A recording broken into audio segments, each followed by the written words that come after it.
That's right. In the city of Compton. We keep it rockin'. Keep it rockin'. Let me make it shake. Come on. Shake it, baby. Shake it, shake it. Shake it, baby. Shake it, shake it. Come on. Shake it, Cali. Shake it, Cali. Shake it, shake it, baby. That's right. Shake it, shake it. Shake it, shake it, mama. Shake it, Cali. Brown change the direction by Brown. Slam dunk.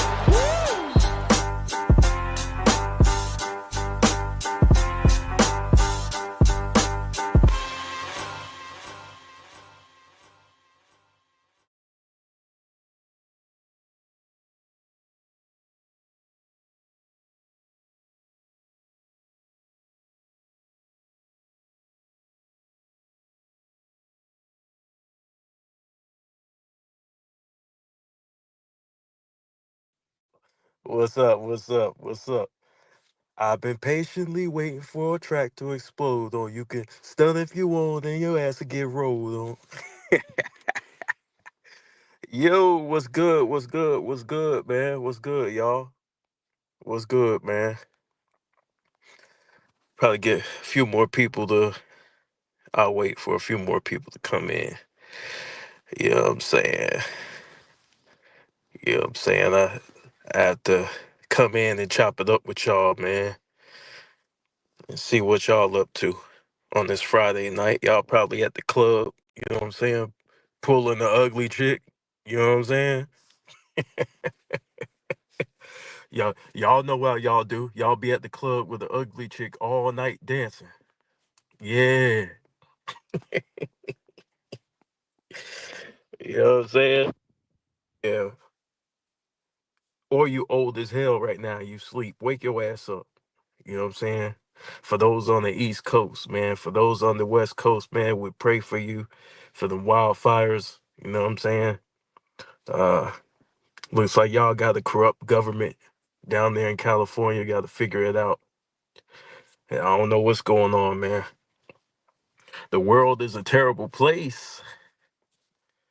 They said they caught the guy who did it, though.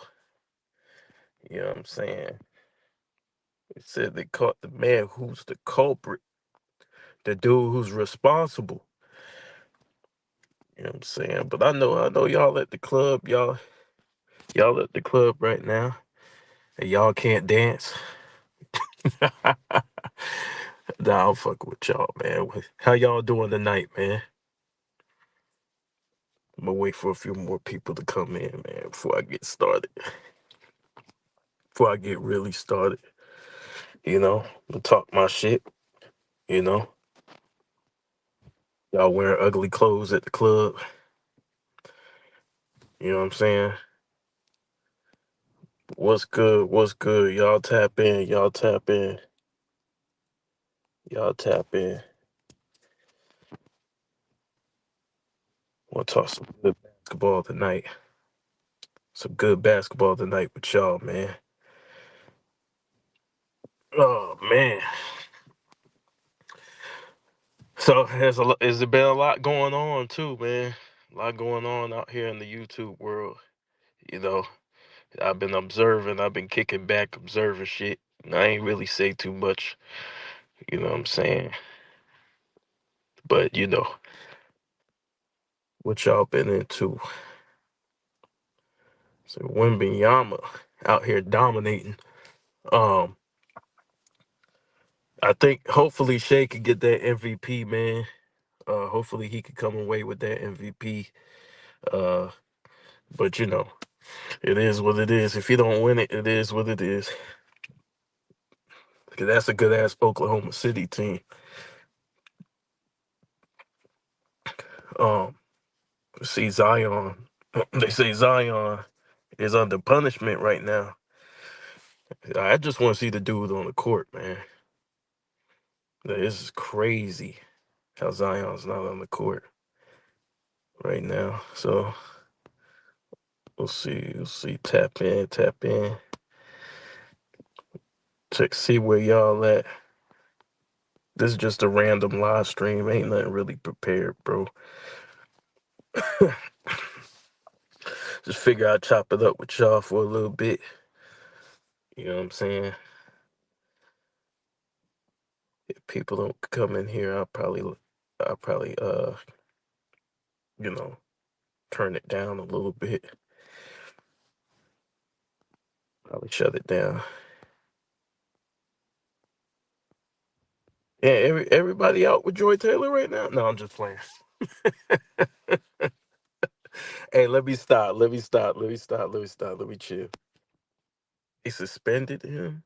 Oh yeah, Zion. Zion. Yeah, yeah, yeah. Yeah, they suspended him, man.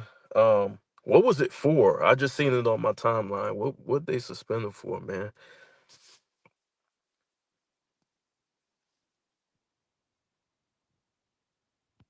That shit crazy, bro. I just want to see the man on the court, man. And it's crazy because he's one of my favorite players to watch, and I never get to see him play. You know, I got so my favorite players. I got Shea. This ain't in any particular order. I got Shea, Wembyama, Zion. I still like watching Kyrie. Um, Shit, most of them injured, except for half of them injured. Violation of team policies. What was the team policies? What was the team policy? Yeah, that's crazy, man. They might as well move on from him, man. Yeah, they might as well move on from his ass, bro. It don't seem like it's gonna work. They can't even get him on the court. It seems like they had like nothing but problems with him so far. Hopefully he could turn it around, man. He's still young, so he still got a chance. But it's just like, damn, man. Like, do you want to leave? Because sometimes I'll be thinking like he wants to leave, like he wants out. Late for the team flight. Oh hell no. Oh hell no. You can't be late for the team plane, bro. Man. Yeah, this dude, man. Damn, Zion. Come on, bro. Just walk away from the game, bro. If you're not gonna take it seriously, just walk away. Man, shit crazy, bro. Yeah, man. I'm saying that shit's crazy, bro. Like they gotta put this man on a diet. They gotta walk him to the plane. Like, God, dog, bro. I feel bad for Zion though, man. A little bit. This shit crazy. He had too much success at such a young age. He started kind of feeling himself a little bit. Man, that shit crazy. This shit wild, man. But y'all subscribe to Big Dog Talk Sports, man. I did a live stream over there uh yesterday, you know, just in case y'all wanted to catch up with some of what I was doing yesterday. I've been appearing on people's channels, um, moving around a little bit, you know what I'm saying? But I guess everybody at the club or everybody caught up or something. I shut it down, I might come over here. Yeah, it'll be good. It's sad to see Zion doesn't really care about basketball with all the talent he has. Man, the dude has a world of talent, bro. One of the most athletic players I've ever seen in my life. He was like a mixture between Charles Barkley. He basically was the new Charles Barkley, man. Like basically. What 6'6", 6'7", explosive. You know what I'm saying? Can handle the ball. His defense needed work, but just needed to get in shape, man. Cause like in today's game, man, you gotta be fit, bro. You know what I'm saying? Especially on that perimeter, you gotta be fit, bro. You can't be walking around heavier than you are, and then you landing on those knees, man. You landing on those knees, and it's just bad for you, bro, all around. You know, uh, one of my favorite players, man. Just it looked like It ain't gonna pan out, man. I hate to say it. It look like it ain't gonna go right, man. Unless the only thing I think that could save Zion is if he goes to another team, right? Maybe a new look for him.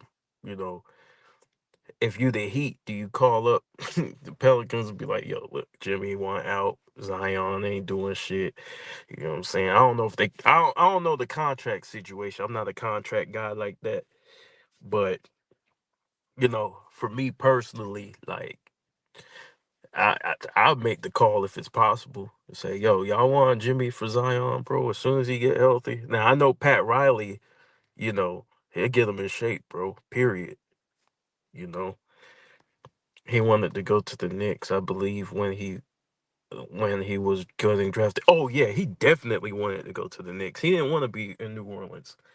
He settled for New Orleans. Yeah, he wanted to be a Knick for sure. And I think he would have been great with the Knicks. Maybe this is his way of forcing his way out. Because sometimes this is what these guys do.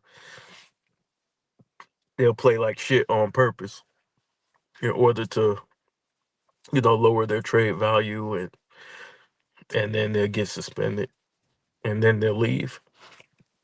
And then they'll be on another team balling. And you'll be asking yourself, where is this? Are you from New Orleans, KB? Is that why you like Zion? No, no, listen. I grew up in North Carolina. So Zion, I was living in Charlotte, right? So he's from South Carolina. Zion and John Morant from South Carolina, right? So I always got to watch them. You know what I'm saying? I always paid attention to them because I always pay attention to the guys balling in my area, right? So Zion was just destroying shit, bro. Like him, even John Wall from back in the day. Like Zion was wrecking shit, bro. Like he was straight murdering shit. And yeah, yeah, that's how I became a Zion fan, man. I just basically followed the kid since he was playing in middle school, all the way up to the high school level, all the way to the pro levels. Uh, and I kind of stopped following him after he started um with the Mariah Mills stuff. I kind of stopped following him because like I looked at it as if, yo, if you don't care, I'm not gonna keep up with you, bro. Until you get right, that's when I'm gonna keep up with you. I'm gonna wait for you to get yourself together. You know, that's how I look at it. But I'm not from New Orleans. I don't even I don't even think I've been to New Orleans. I don't think I ever been to New Orleans in my life. Nah, so I'm not from New Orleans, man. But yeah, man. How's it down there in the A, man? What's going on? Is it snowing down there in the A?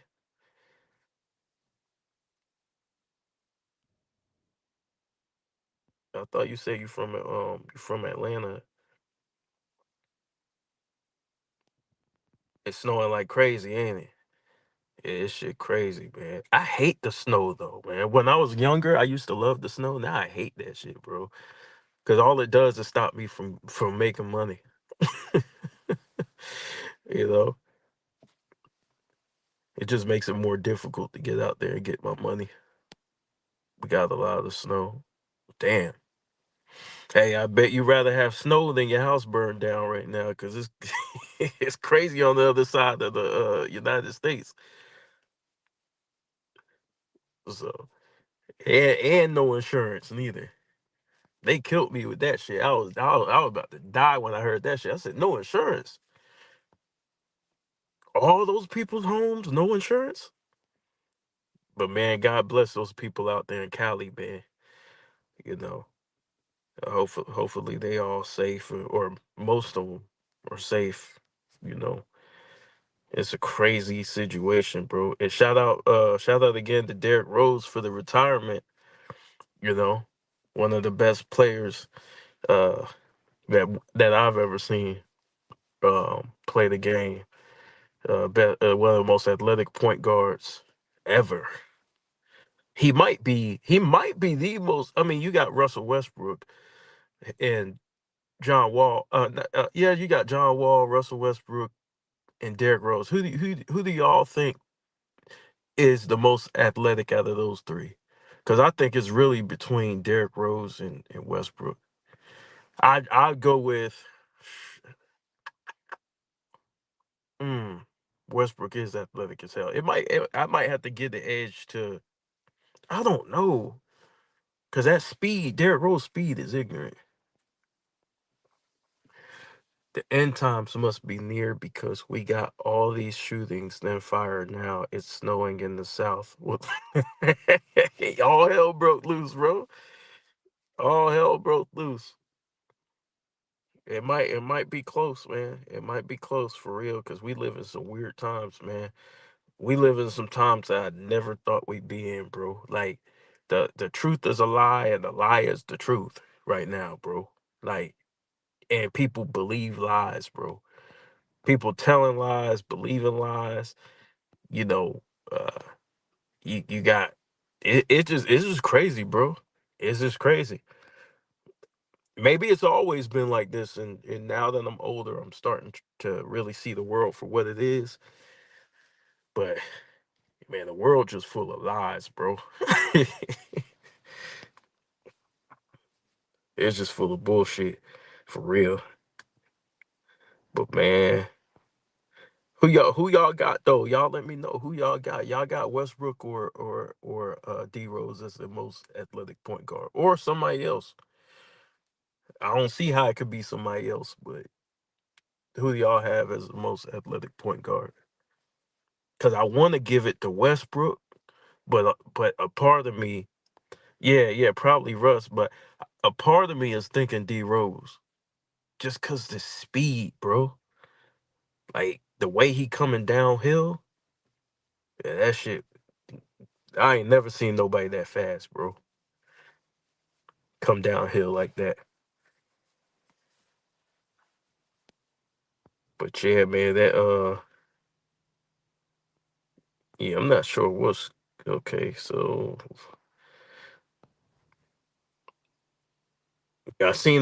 I seen some of those games tonight, but I wasn't really into up to watching them. I seen OKC playing, but I wasn't in the mood, man. I wasn't really in the mood.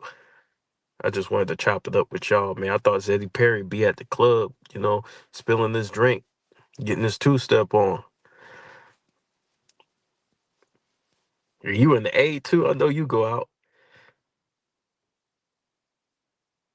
Or you probably chill in the house, bro. Well, it'd probably be smarter to chill in the house and save money, cause I bet you those clubs are expensive as hell down there.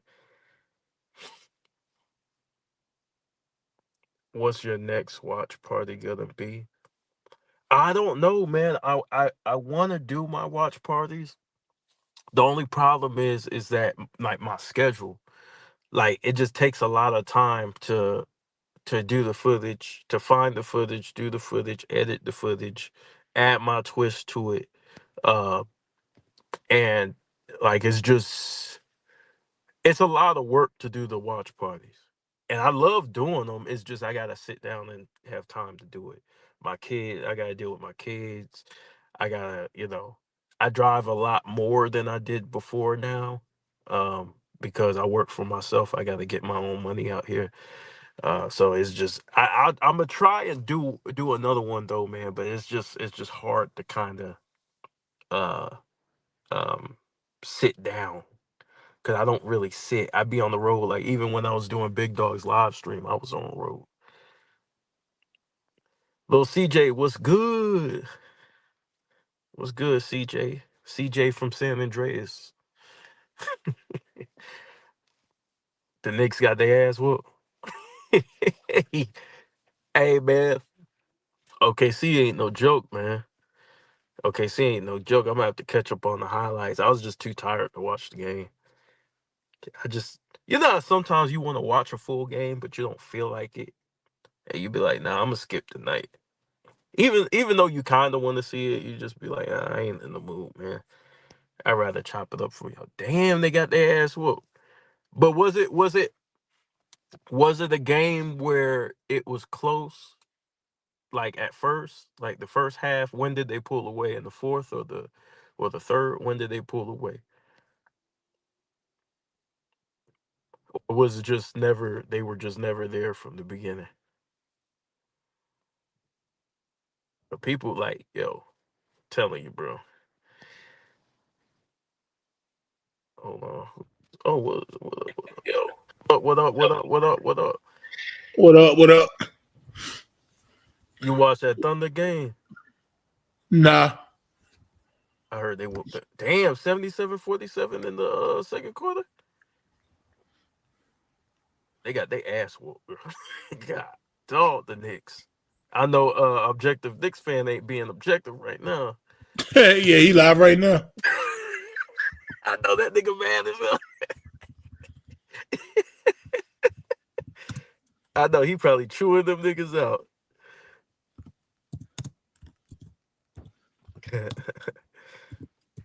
Yeah, what you got going on, big dog? I'm just out here BSing on the channel, man. Man, I ain't got nothing, man.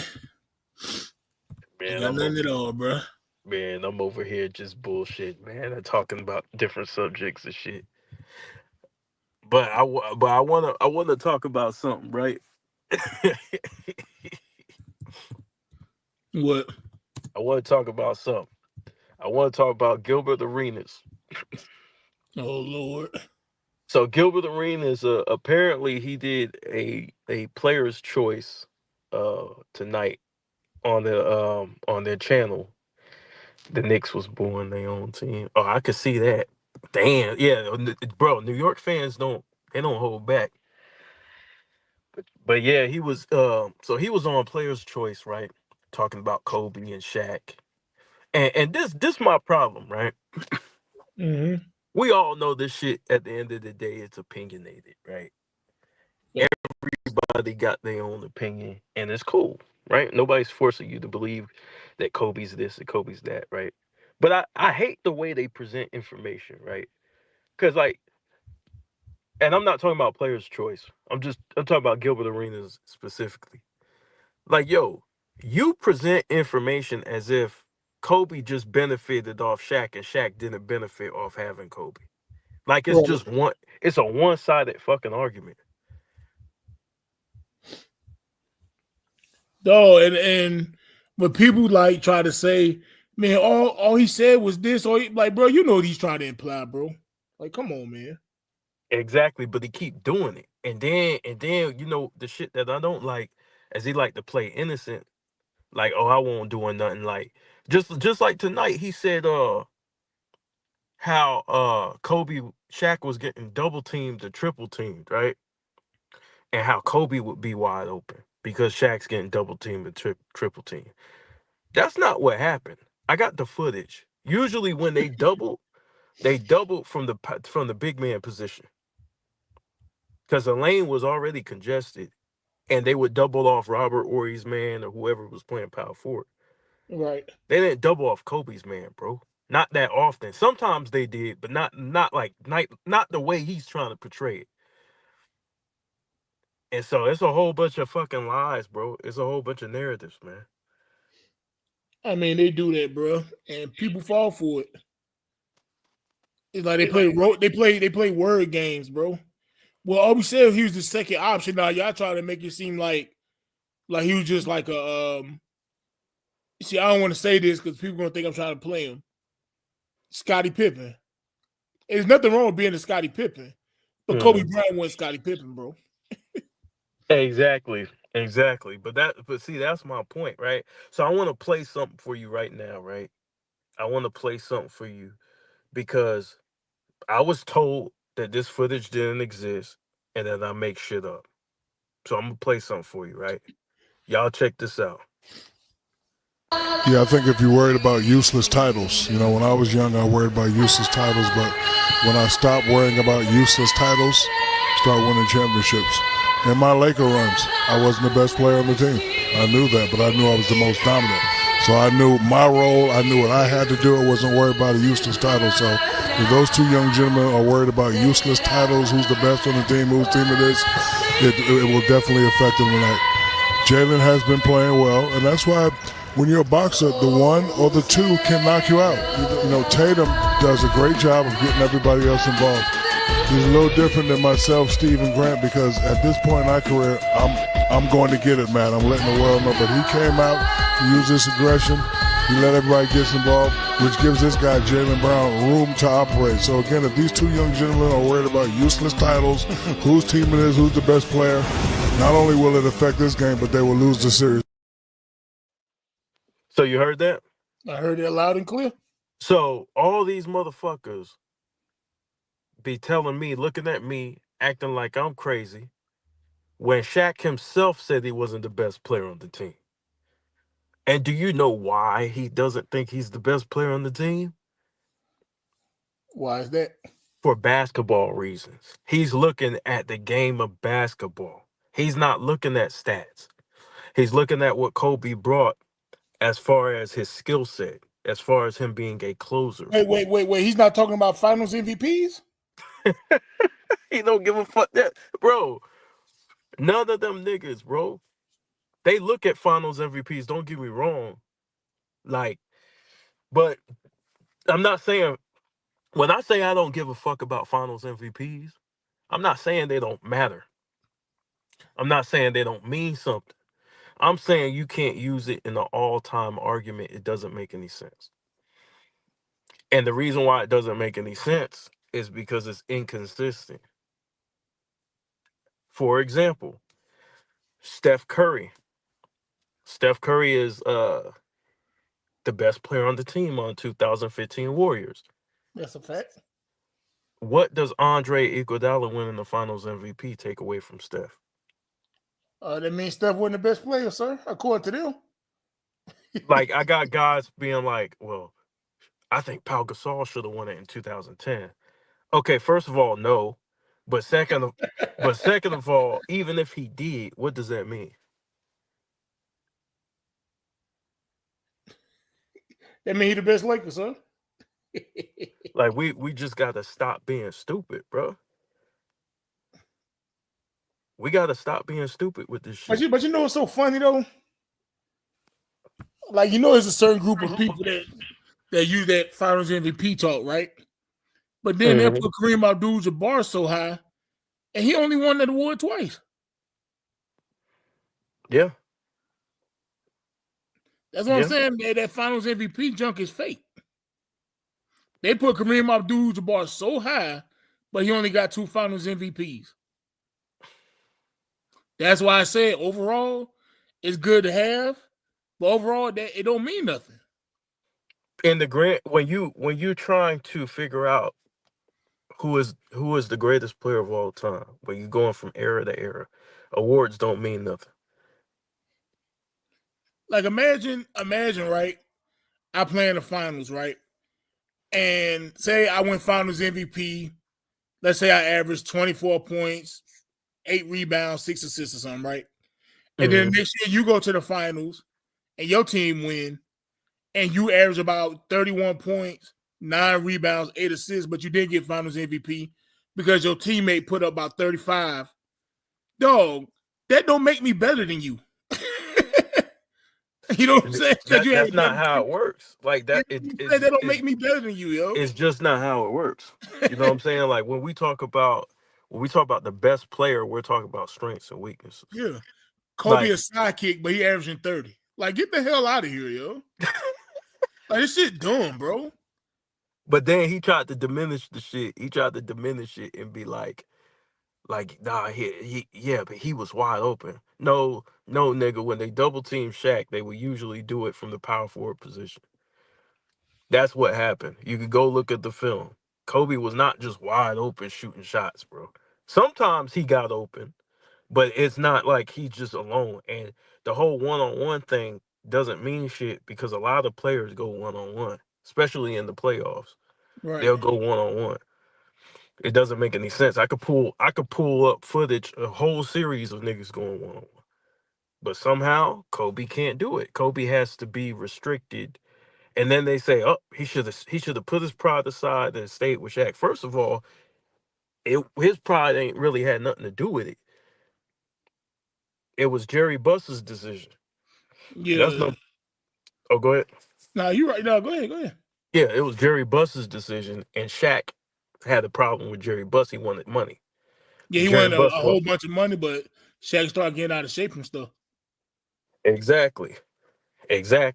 So when he got out of shape and he wanted his money, Jerry Buss wanted him to get in shape, and he'd been asking him for several years to get in shape. That's what happened. So he didn't. So where'd he send him? He said he said he'll get in shape if I send him to Miami. And we got Audi in here. We got DFJ Hoops. We got Audi in here. Oh, what's up? What's up? What's up, y'all? What's up? Hey, what's up? What's up? Hey, DFJ, come up here. Bring your ass on. What's Hey, up, Sid? DFJ, one of them Philly niggas, man. You can't trust him. State property chain gang. He probably got a beard with diamonds in it like Freeway. DFJ at the club in Philly right now, fighting with hoes. Hey, DFJ shooting dice over there by the Rocky statue. Yeah, man. Hey, bring your ass up. But Pause. yeah, pause. The Patrick Ewing apologize. What is y'all thing with Patrick Ewing, bro? No, they do not like Patrick Ewing, boy. Bro, he's a superstar. Y'all gotta stop trying to rewrite history, bro. Patrick Ewing is a superstar, bro. Y'all gotta stop with this. He's one of the greatest big men to ever play the game. Fadeaway legendary. Stop this shit.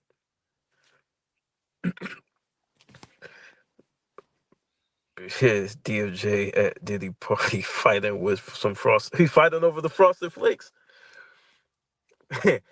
Is he scrambling and scraping for shit? So yeah, man. But that's the thing, bro. It's like when it comes to Kobe, the standards, the goalpost gets moved, and the standards change. And the standards change in order to eliminate him from the conversation. No, they fake, bro. So I'm gonna do something else. Let me see. I'm gonna play something, and you let me know what you think. We're gonna talk about it. I'm gonna play another clip. Well, it's cool. I mean, best player in the game. You know, you can learn a lot from him. So just pay close attention to a lot of things that he does. You know, he's real good with details, and every inch on the court is an opportunity for him to create space to get open to score. And defensively, he's becoming a better player too. So, best player in the game. That was Andre Iguodala on Kobe. But I heard guys on YouTube saying Kobe wasn't the best player in the league. No, you notice it be the players that say Kobe was the best player in the league. A lot, not even say every single one of them, but a lot of the players from that time say Kobe was the best player in the league. And then people try to tell you that Kobe Bryant, he's not one of the top all-time players. Hey, I got you, big dog. I'm gonna play another clip. Hey, look at this nigga's reaction, dog. Watch. Player in the NBA. Oh, it's still Kobe Bryant. Really? Why? Because you never know what you're going to get. You never know. You don't know what you're going to get. And opening night, he scored 45. I mean, I love Kobe. For me, he's the best player. I think he's our mentor. How one guy can beat 12 guys. You know what I mean? It's like Michael Jordan. You hear that? I hear it. You see that nigga's reaction when he said why Kobe? He looked at him like, nigga, nigga, are you seriously asking me this question after what you seen him do on the court? That's the reaction, and the reason why is because the game is mental, bro.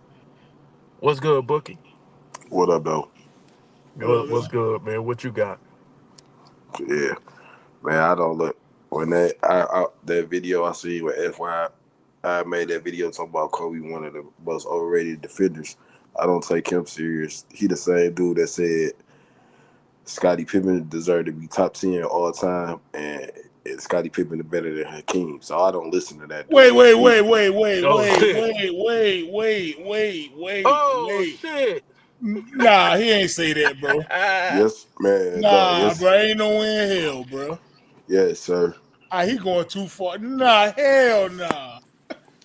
He said Scottie Pippen should be considered a top 10 all-time player, and he's better than Hakeem Olajuwon. Nah, he ought to be ashamed of himself, bro. Yeah, man. That's why I don't listen to him or Gilbert, man. They be. I don't take none of them dudes serious, man. Yeah, man. I don't That's listen to cool. them dudes. Where DFJ at, man? Hey, I got a special guest tonight. You want to know who my special guest is? Who is it? The best player in the world, and is basically unstoppable when his game is on.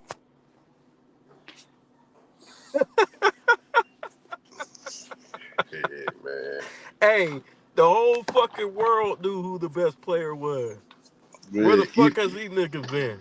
even LeBron said in the interview on 60 Minutes on the interview saying he was the best. Kobe was the best player in the league. Yeah. Man, people try to revise history. That's why I be laughing. Like, So you mean to tell me LeBron Christ James said Kobe was better? on 60 Minutes, him saying it. I'm watching him. I'm watching him. I'm trying to learn from him and see how he may be attacking this certain team that he's playing, because a lot of teams kind of play me the same way that they may play Kobe with double and triple teams, and making you have to facilitate to your teammates. Yes. So I definitely look at Kobe as that guy that he's that guy. He's that one. Behind the back. Yeah, it's definitely a special feeling. When the best player in the NBA is here at my high school. I used to come here when I'm watching him. So guys, so I heard. Hold on, hold on. You sat there and was digging in your fucking nose. Yeah, I don't know what's going on. I had to mute this mic real quick. Hey, I don't know what's going hey, on. I don't know what. But yeah. So FYF said Kobe wasn't that dude. LeBron said he was that dude. According to, let me play it again. I'm watching him.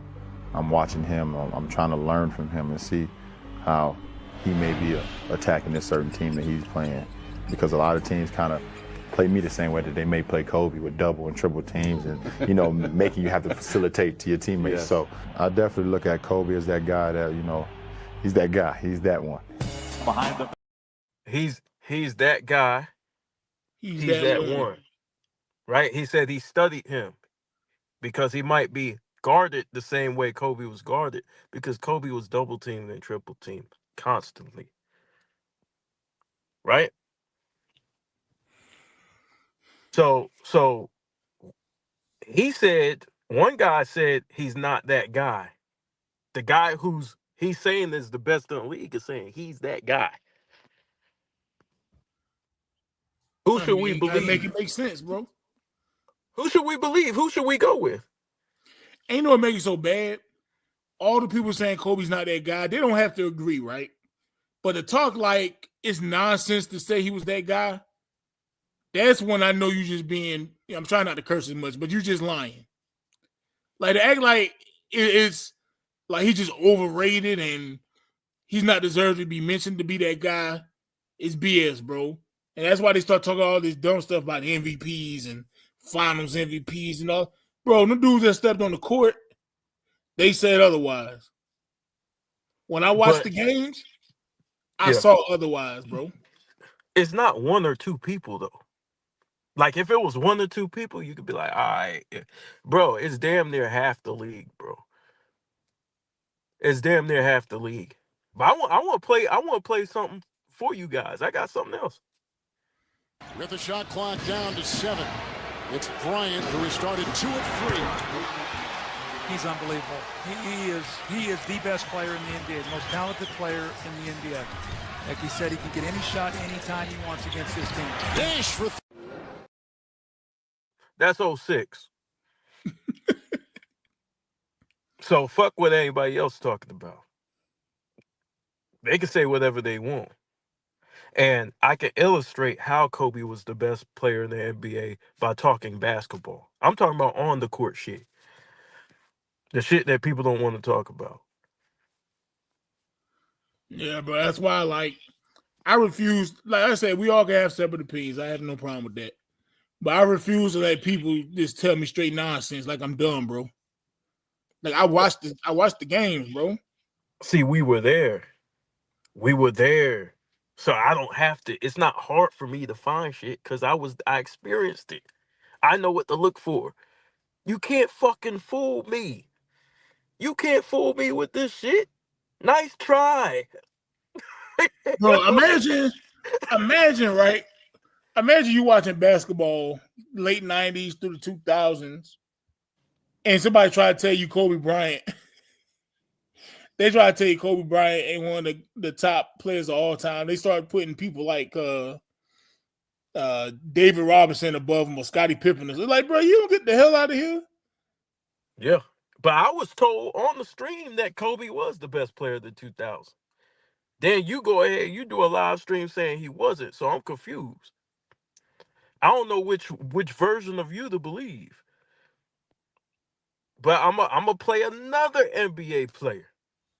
And, what was I beating myself up about? Nobody can stop him. I mean, here's a guy, when he gets to a spot, even if you slide your feet and you're in good defensive position, he can rise up over you. Here's a guy who's so long, he can throw the ball by you off a throw-out dribble, as we call it in the NBA. I mean, when he gets it going, there's pretty much nothing you can do. And I've seen it at the pro level. I saw it in high school. He burnt us for about 55 in AAU.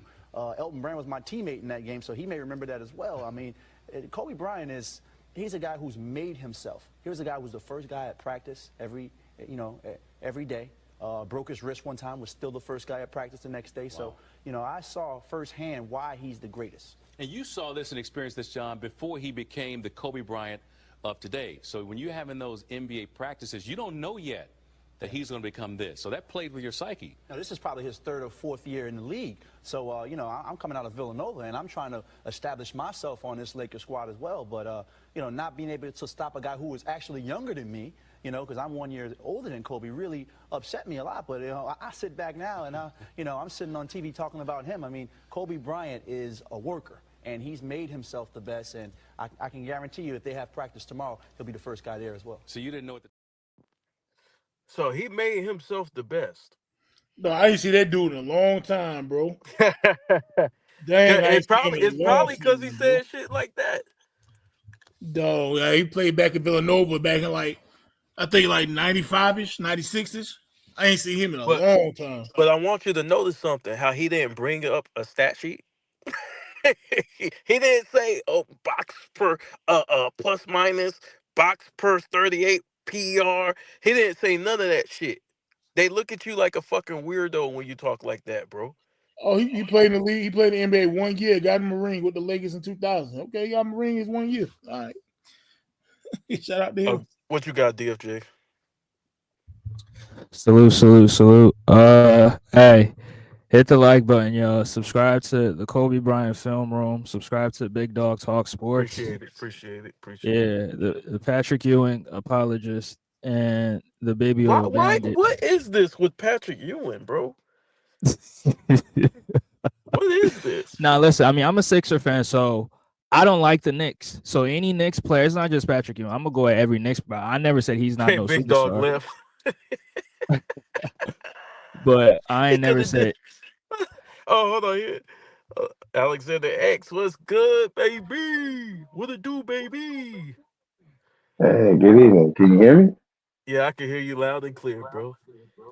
Oh, cool. How y'all doing, man? Man, what's up? It's good to hear from you, dog. Right on. Hey, Who's that player? Message? Did you see my message? For which video? For your where you had your grandpops up there? Oh, yeah, the 400 one? I was rolling, bro. I said he giving game. Yeah, he was kicking real game. Real game. That's what. And I've been getting that my whole life, man. Just going over there on weekends and living with him for like a year and a half just gave me nothing but responsibility and wisdom. That's what's up. Cherish that. That's what's up. All right. Hey, who is that player that was on the screen just now? That's John Celestin. Wow, He I played for never the heard of Lakers. Yeah, he played for the Lakers. Hold on, I got Big Dog back. Yeah, he played for the Lakers a while back, like early 2000s. Oh wow. The Patrick Ewing disrespect got to stop, bro. Yeah, you left us. I said, "Dog, But big dog, I ain't saying nothing disrespectful though. hey, Oh, you say he Alexander. wasn't a superstar, bro. That's just a lie. Nah, that was Lamont. That was FYI. That wasn't me. Oh, I so didn't you're make that not saying statement. that, you just trolling. No. I mean, I Oh, troll Knicks players, but I'm not gonna say he's not no superstar. Come on, bro. okay, cool. Yeah. I'm gonna invite Bookie up here. Yeah, man. What you got, Alexander X? What you think about all this? About what him talking about Kobe's work ethic. About how Kobe was never the best player and all this stuff Gilbert Arenas is saying. And Oh, that, that was some wild takes, man. And okay, I somebody getting had to mute. chewed out right Yeah, now. I had to mute your mic real quick. You know, chill, bro. God damn. But when I thought about what Gil was saying is a lot of what typical LeBron fans do. Like they'll run straight to the year 2000, like, oh, he only averaged 16, and then they just make that the rest of the story. They don't want to talk about 2001. They don't want to talk about 2002, 2003, 2004. And I'll bring up 2004 and look at how he handled losing. I never see the loser get interviewed after the game. It was when they lost to the Spurs and Derek Fisher's crying on the bench. I remember that like it was yesterday because I was there watching the shit. You know, Why do you I think think they did that? Why do you think they put that mic in Kobe's face? that's a great question, man. I don't know. I never see people interview the loser, and it was very interesting to get his take and for Kobe to give that take. It was so Kobe. And that's what's you couldn't ask for anything more because I blame Kobe, but we didn't Yeah. really hammer him. We just blamed it within ourselves because it was like, man, dude, we never looked at Derek Fisher for having 6 points, or we never looked at Rick Fox for not performing well, Phil Jackson's rotations. We never questioned anything that's being in question today as far as NBA coaches and players. But to see Kobe answer it was like we accepted that is what it is, but we look back on it now, it's like, wow, that's really what it was. When I seen him say that, I said, "Oh yeah." I said, "We gonna be back." I don't know when. Yeah. I don't know when, but I said this is an angry Kobe Bryant. Like you could tell, like that shit meant everything to him, and he just, dog. Think about how much he wanted to win. You just came off a three-peat, bro. Right. Like, and you want more? Like you that hungry? Yeah, he talking like you think he ain't never got there before. He done won 3 in a row. Nigga crying and he just ran off a three-peat, bro. And you were cool with it. It made you not one. That's why we didn't hammer Kobe as much as we did, because he took the blame before we were able to blame him. And that's how it's supposed to be, though, with the leader of the team. And we Facts. The don't leader of blame the role troops, players, like you bro. supposed to do that. We never blamed role players back then, bro. Like that was like Never. we never even looked at the bench when we fucked up. Yeah, you Mm. ain't about to start blaming Devin George and Rick Fox and all. Like, bruh. I never brought up Samaki Walker in the loss. Yeah, this shit crazy, bro. This Crazy, shit dog. wild, bro. But just to hear that in today's game, bro, and people think I'm being like super critical, and I really want to be complimentary of the Mm, game and a lot of the players playing today because I don't want to just trash them because they can't help, what time period they playing in, right? mm. But like, it's like, yo, it's Rui's fault. I said, you niggas is blaming Rui. Wow. D'Angelo Russell's, everybody's This fault, is bro. wild, bro. That shit is crazy. No, I wasn't expecting to hear, bro. When I heard, because I was like, AD's playing good, so they can't choose him. D'Lo picked up his game. Austin Reeves was playing good. They couldn't say Austin Reeves wasn't balling. They said Rui. I said, this shit is fucking insane, dog. Like, mind you, there were players that I couldn't stand, like Will Purdue. Like, that's probably the only dude I couldn't stand on the Bulls dynasty, and he didn't even win a title with them, I think, dude. Jordan booted that dude out too, but like, I never blamed him for a loss. You know what I'm saying? Like, I never even thought to say trade him. Jordan did that on there. Like, yeah, Will Purdue had to go. Well, he had to go.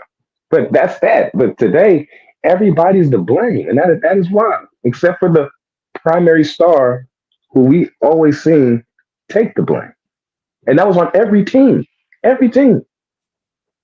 This Can you shit's imagine Reggie crazy. Miller blaming on Dale Davis? Like what? What? Hey, Patrick Ewing blaming on Patrick Ewing blaming on Charlie Ward. Like, nah, bro. Like Nah, we what would was only we would only see it in movies like Eddie. I think LeBron James be like Stacey Patton sometimes. Like we only see the people act like we only see leaders act like LeBron in the movies. yeah, that's just bro. I seen on Players Choice today. Gilbert Arenas was like he said, "Yeah, look at how Kobe performed in 2000s. Reggie Miller outplayed him and stuff like that." He And I said was 2000s. They all go to and 2000s. I said to myself, how did the Lakers remember Kobe played with that injury, right? Like he could barely Right. walk, right? But we won in overtime, right? Hmm. So I'm asking myself, what happened the next game? We got blown the fuck out because Kobe didn't play. We got blown the fuck out, bro. Hmm. Like they never bring that up. Like Right. they don't bring shit up that support, and that's the problem that I have. It's like, yo, everything you say is meant to take away. And look at this stuff. And I was watching Angry Old Hoops a few hours ago, and that Indiana Pacers team, I remember like it was yesterday how stacked they were, man. Rick Smith, Dale Davis, Antonio Davis, Jalen Rose, Travis Best, Yeah, Mark Jackson. yep. Who else was on the team, bro? That Austin was Crozier, Austin Austin Crozier was Crozier, on it. Yep, Reggie, yep. and then Yeah, and that's the the guard same. And too. What's the guard's name? What's the dude's name? Um, I remember Jalen. I remember Jalen in the series, of course. But my case of point is like this is the same team that Kobe had to put away in the final. This was a tough Al team. Harrington was on that team. who? Al Harrington. Yeah, yeah. Yeah, Yeah, young out here. But see, they don't understand like the two-way player that Kobe was during that time. Like what they call two-way now, bro. Kobe was ferocious What's that? on defense in 2000, bro. Right, And right. that's why I don't understand. It's like, yo, are you trying to say Kobe wasn't a great defender, And especially the year 2000? it was never in question because you never brought it up. Shit is crazy. It was just in nature. Kobe's playing defense because you just felt it in your spirit watching him. Like it wasn't a question. He gave effort, so you can only blame him. Like I remember watching The Wash with Snoop and Dre, and Snoop getting his hair done, saying, "Damn it, Kobe, pass the ball, shit." But nobody would ever talk about his defense ever. Nobody would. Nobody would. And the shit crazy, man, because now we remixing history. We're redoing history in order to write him out. And people used to tell me I was tripping. Nah, nobody trying to attack Kobe legacy. Nah, man, you reading too much into it. Do y'all see now? Y'all see what I'm talking about now? Or y'all think You I'm know, still tripping? hey, look. I had a LeBron debate with my best friend. We met because he's a Duke fan and I'm a Carolina fan. So he's a Jordan. I mean, I'm a Jordan. He's a LeBron. And we was talking about dogs, and I was like, he brought up some cheap shit to bring it, just to let you know how people really slight and really actually hate Kobe. These LeBron fans do. This dude brought up a moment. He said, "Well, where was his dog when he got popped by Chris Childs?" I said, "Are you fucking kidding me, bro? You brought up a moment over a 20-year career when eight of those he took on 300, 300 pounds for 8, 9 years But they don't even in like practice." fights. They don't even like fights. If you talk to them now, these would be the same dudes like, well, we need to clean up the NBA. We don't want to watch fights. If Wow, you bro. fight, you can't ball. And had the I, nerve to question the man's mentality when he's gone and to bring a moment up like that. It's low, bro. That's low, bro. it's It's low. low. It's low, man. But I want to play something for DFJ because DFJ, you were on the last live stream, right? Nah. You were here with FYF. Oh, I thought you were talking about the one on Big Dog channel. No, no, no. On here, my fault, my fault. Yeah, On yeah, yeah. here. So remember when I told everybody I had that footage of what Shaq said? How he said Kobe was the best player on the team, and he said, "Oh, I ain't never heard Yeah, Shaq say that." Remember I was that? there. I was there. Yeah, Remember yeah, yeah. that? But I'm about to play that shit right here. What Shaq says about Kobe before and after he died. Check this out. Yeah, I think if you're worried about useless titles, when I was young, I worried about useless titles, but when I stopped worrying about useless titles, start winning championships. In my Laker runs, I wasn't the best player on the team. I knew that, but I knew I was the most dominant. So I knew my role. I knew what I had to do. I wasn't worried about a useless title. So if those two young gentlemen are worried about useless titles, who's the best on the team, whose team it is, it will definitely affect them tonight. Jalen has been playing well, and that's why when you're a boxer, the one. Okay, so I'm not gonna play the whole thing, but you get the drift, right? right, Now, DFJ, was I lying about what I said? Nah. I didn't have the footage on me at the time, but he was trying to make it seem like, "Ooh, you guys just find these Shaq quotes. You guys just make up these Shaq quotes," as if I didn't know what the fuck I heard, right. right? But I'm about to Yeah. play another clip just to show you guys I'm not capping. And it's good to play with the best player in the world on your team because it makes stuff a lot easier. Kobe calls you the best player in the world. Obviously, you guys getting along quite well out there. 28 points tonight. When and why did you come to the revelation that this is the greatest player on the planet, Kobe Bryant? Because when I first came to LA, Jerry showed me a tape of this kid, and I knew he had potential. And a lot of people thought we had problems. We never really had problems at all. I'm the big brother, he's the little brother. I want him to be the best player in the world. I really do. So, we really didn't have struggles. I think the media wanted us to have struggles. Just two great players playing on the same thing, same team. Things not going well. But he's right now. He's playing great. He's getting everybody involved. Plus, he's giving opponents the business. Okay, so the first clip you heard Shaq say it. This was after Kobe died, right? And the first Mm, clip was before Kobe died, when he was playing with Kobe, right? So everybody looks at me like I'm crazy when I said Kobe was the best player on the team, but Shaq made the distinction in the first clip I showed, and he said there's a difference. He was the most dominant. He never claims to be the best player on the team. And when I say best player on the team, I'm not talking about stats. I'm talking about skill set. I'm talking about his ability to take over games. That's what Shaq is looking at.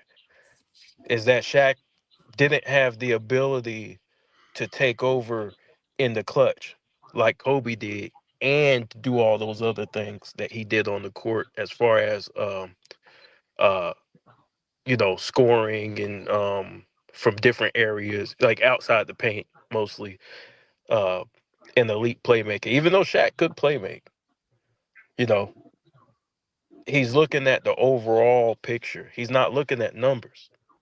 That's why I keep harping on this shit. Like it's not about the numbers, bro. They want y'all to look at the numbers so that you won't talk about the game. You won't talk about the skill set, which is important. That's what gets you the wins, the skill set. facts. No, so you can't just be looking at, just can't get on basketball reference and look at stats and say, well, this is the best player in the world. Like, nah, bro. Like, I hate when people say numbers. I hate when people say numbers don't lie. Numbers don't lie, but numbers don't tell the whole story. Like we seen Bradley Beal average 30 like a few years ago. Nobody was saying Bradley was a better scorer than Kevin Durant. You know what I'm saying? Yeah, Mm, but the reason why Kobe was better than LeBron all those years had nothing to do with the numbers. Exactly. That's what I'm It was saying. it was because of the way teams guarded LeBron. Like for example, your weakness is we can go under the screen. So teams exploited that weakness. Like when the defense really got tight. mm, With Kobe, he didn't have that weakness because you couldn't push him nowhere. He was good with his left. He was good with his right. He was good mm, in the post. He was a good ball handler. So there was nowhere you could really push him. And so when we say he's the best, we not talking about no goddamn numbers. So when somebody brings up a fucking chart, I laugh like a motherfucker. I'm like, nigga, what are you? Yeah, you feel like my guy sent me the stat of LeBron being 53% in the clutch and Kobe being 23% in the clutch in the playoffs.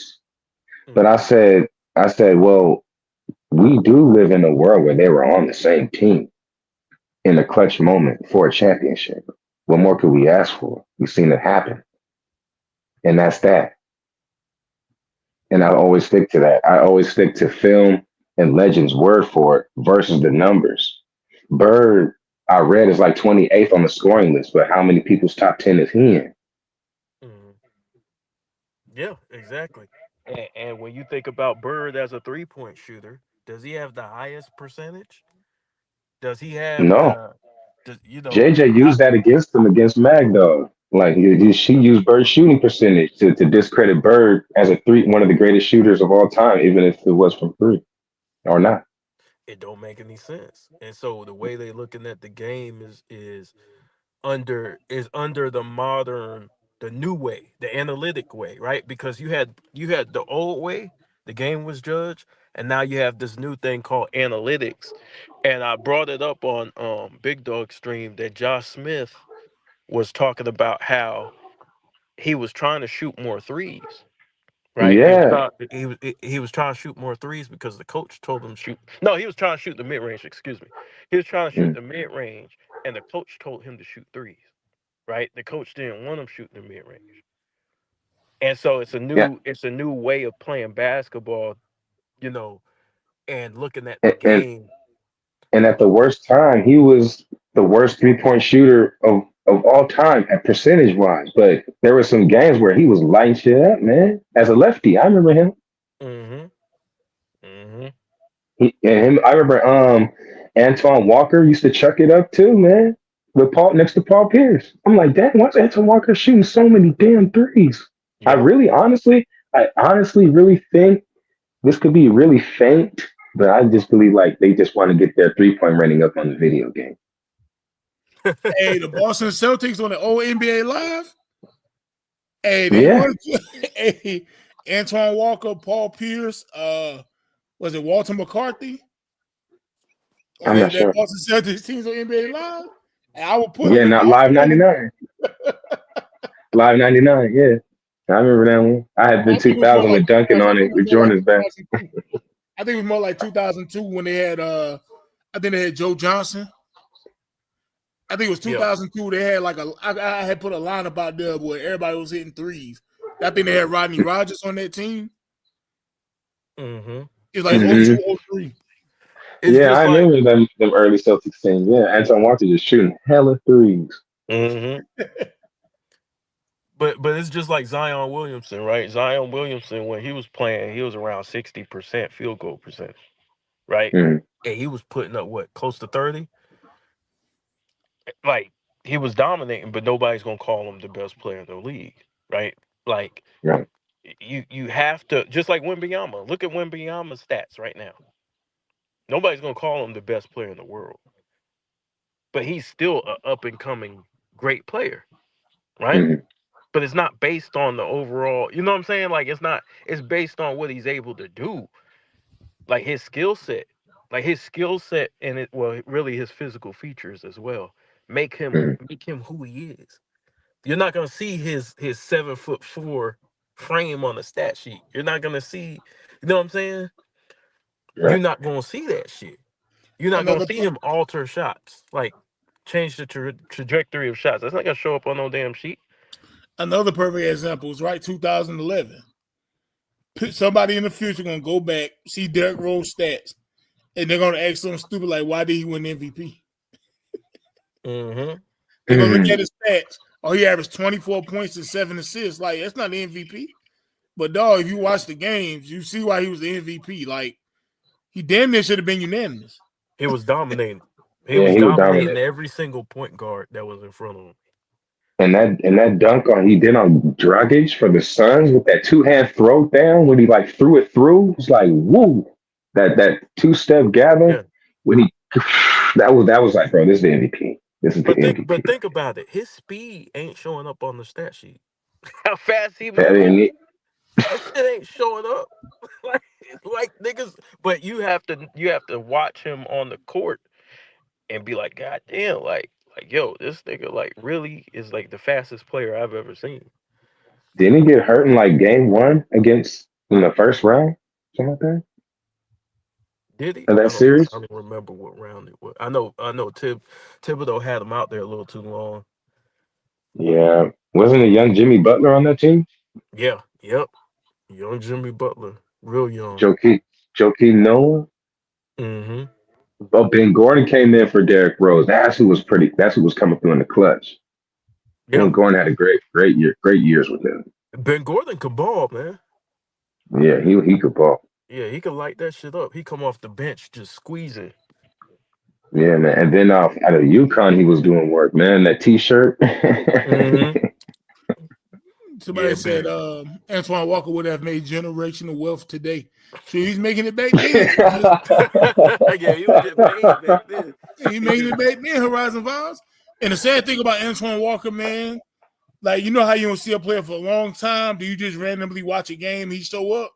So when I seen him in the G League, I said, oh man. I see Antoine Walker in the G League, bro. I'm like, damn, bro. Yeah, man. It's sad, man. It's sad because he like Antoine was getting paid, and then it just money blew. Mm-hmm. He was a star player too, bro. Like, Oh, he could play. yeah, he was one of the top Yeah, power forwards in the league. yeah. Mm-hmm. Antoine could play. Him and Paul Pierce, bro. Yeah. That shit was They was they, nasty. and you know what they were doing back then too? They were playing fucking defense, man. Mm-hmm.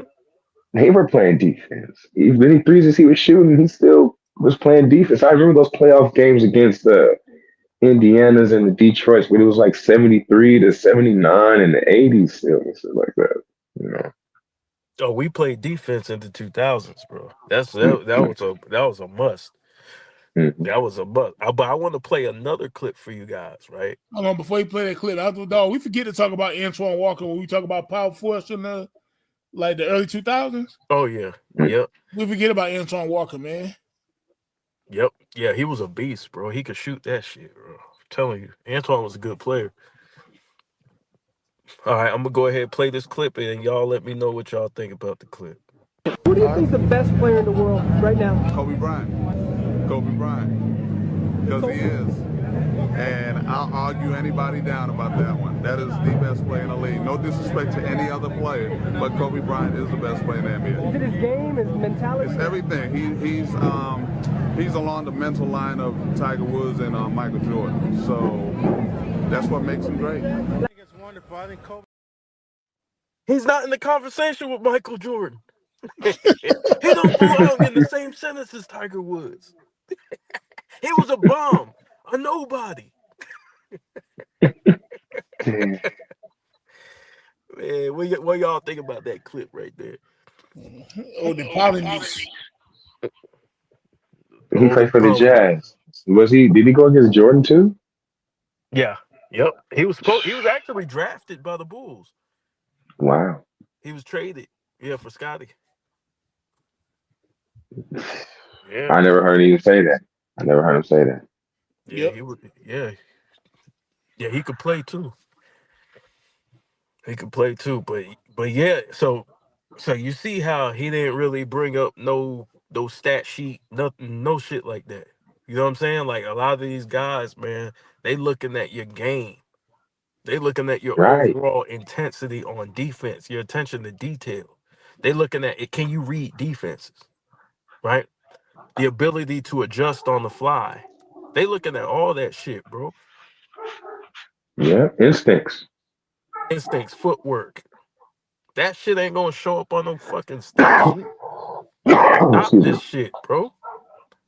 Stop. And I'm like, the reason we go to the finals is because like you're going through the playoffs where it's beyond just matchups. It comes down to instincts because we've seen what you can do all season long and now we're in round one. where we have film on you all season. Then we're in round two, where we got film on you from round one and the season. And then the film and the knowledge on you only grows as the playoffs and the finals go. So it's everything at this point in the finals is based off of instincts because what you got in game, it's all about adjustments as well, which is why role players are so vital in making shots and making things happen because they're outside of the instincts that are required for superstar players to be as good as they have to be to win the NBA finals. And truth be told, in the regular season, guys don't go as hard, right? So you don't Yeah, really get to facts. see everybody's full effort until the playoffs. And that's the thing that a lot of people don't factor in. That some of these niggas taking it easier, during the regular season. They'll let you get you, especially now, guys will let you get your points, but they usually tighten up in the playoffs and they really commit to defense. The game slows down in the postseason. The game slows Right, down, and then you start seeing who really got skills because it's right, harder to score. These game plans, they start throwing things at you that you didn't see in the regular season. Coaches hold on to their good stuff till the postseason. You're not gonna right. run the same shit when you know you gotta face Kobe Bryant. That you're not gonna run the same shit that you're gonna run in the postseason. You might want to catch them off guard. Yeah, and then that's why it requires the stars to star, with their fundamentals and their instincts, because we already know what the role player is capable of. Like every team, like for example, the Warriors dynasty, everybody knows Clay can't put the ball on the floor, so just make him put the ball on the floor. There's something as simple as that is just film study. So it's also when your star is based off their instincts, which is why we go to these.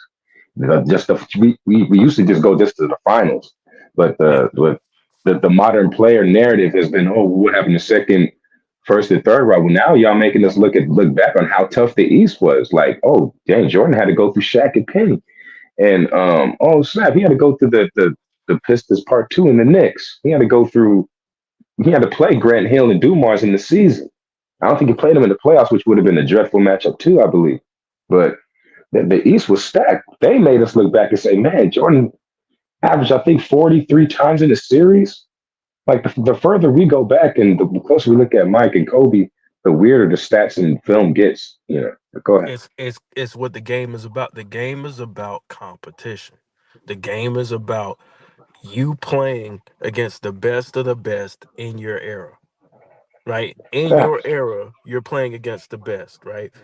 So regardless of what I think about the 60 win teams or you think about those 60 win teams, they were tough in their era.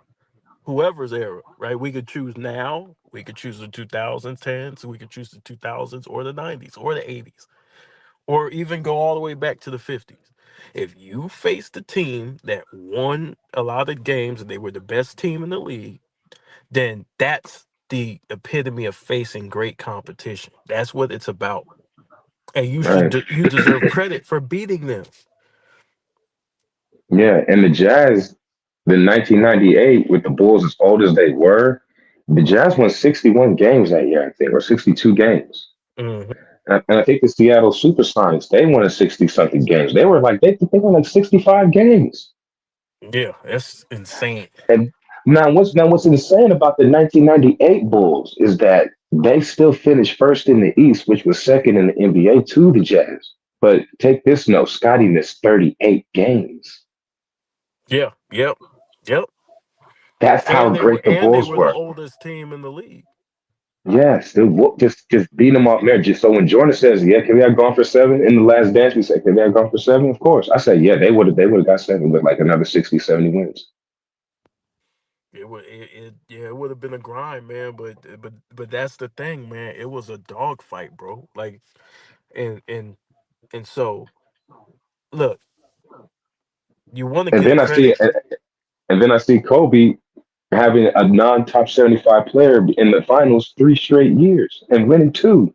I don't even credit him going 3 straight times. I credit him for going back to back twice. You know, Bismo Funyuns, what's good, bro? But yeah, that but But that's what we talking about, man. We talking about skills. We talking about ability. When we look at the game, we look at the game differently, right? And I know there's a way that they look at the game now is basically through analytics. It's basically through percentages. It's through all these advanced stats, and we don't look at the game like that, you know. And I want to play something else. I'm gonna play something else for y'all. Who the best in the game right now, man? Right now? Yeah. Right. Who better than Kobe? Mark Stoudemire. Who's the best? You see that? So we could go on and on and on and on about all these players, right? Who picked Kobe Bryant because they're looking at the true game of basketball. So for anybody to say Kobe was never the best player in the league, that's just flat out ridiculous, and you'll be laughed out the fucking gym during that time. Right. The They'll fucking analytics and laugh at you. the analytics and accolades would say, like the Nick Wrights of the world and Shannon Sharps would say, "Oh, it was Tim Duncan by far."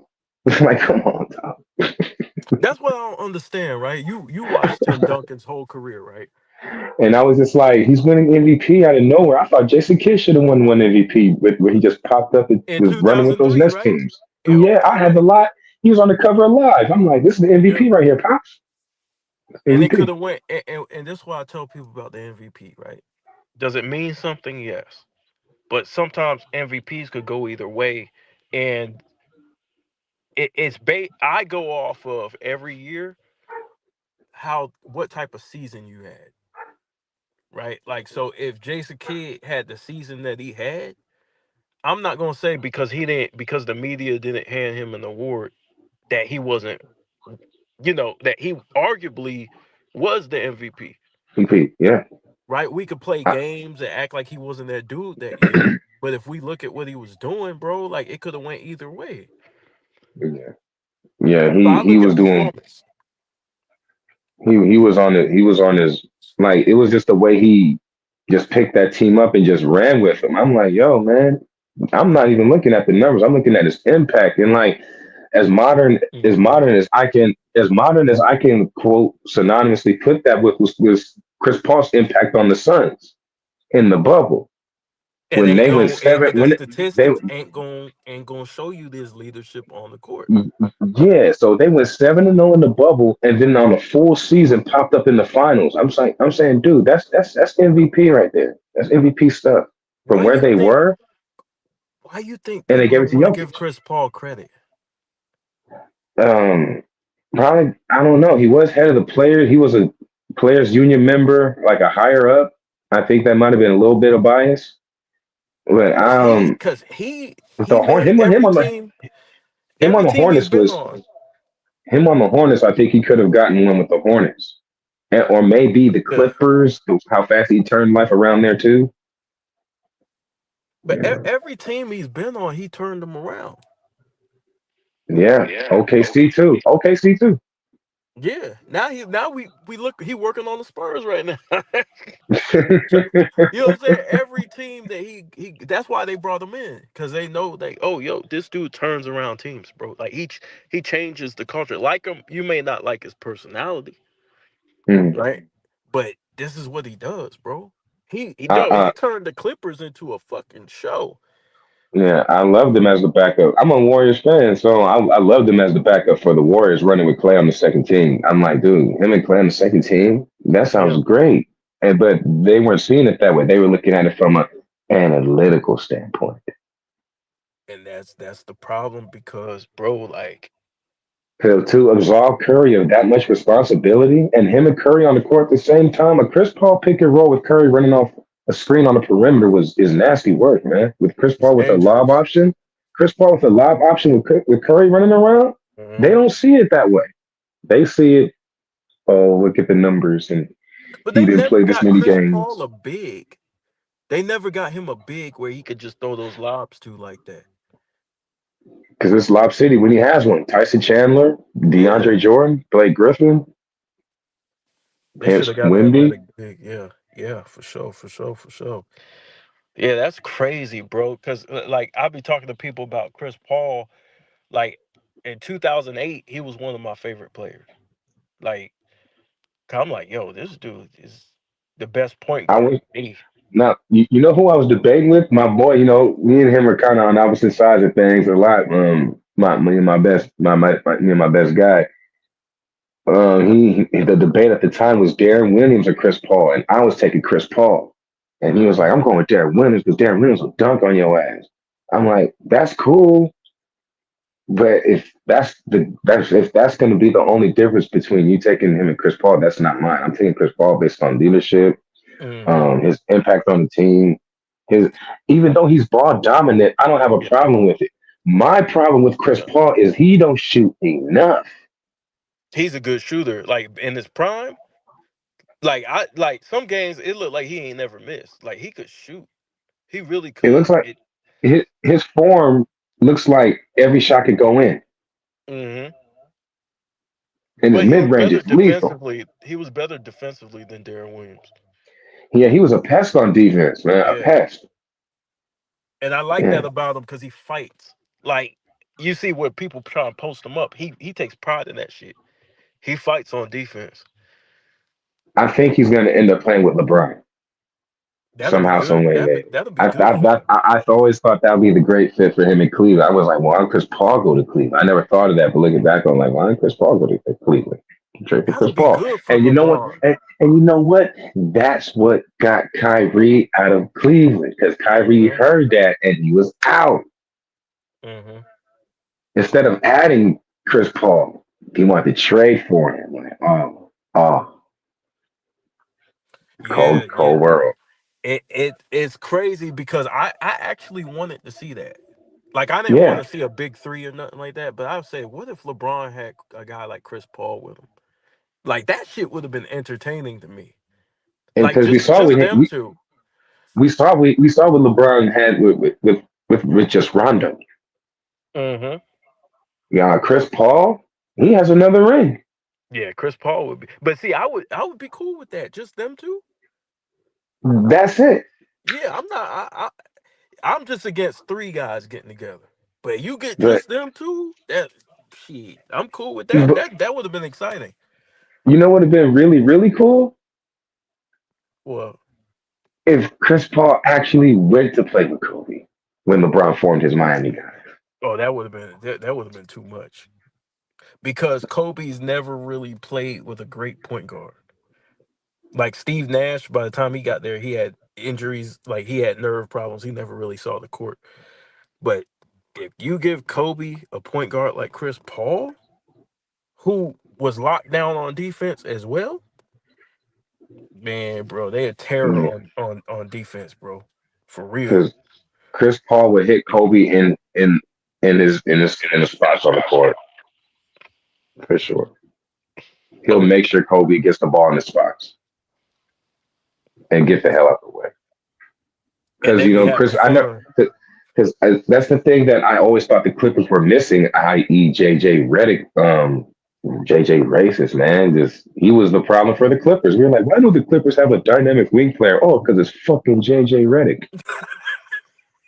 Come on, don't do that, bro. Don't do Yeah, that. we doing that, man. The Clippers had a problem. We respected Mbamute's defensive presence more than JJ. Well, we got a problem here. Yeah, JJ's like, yeah, man, we got a problem here. Like, no, you're the fucking problem. Come on, bro. Don't do that, bro.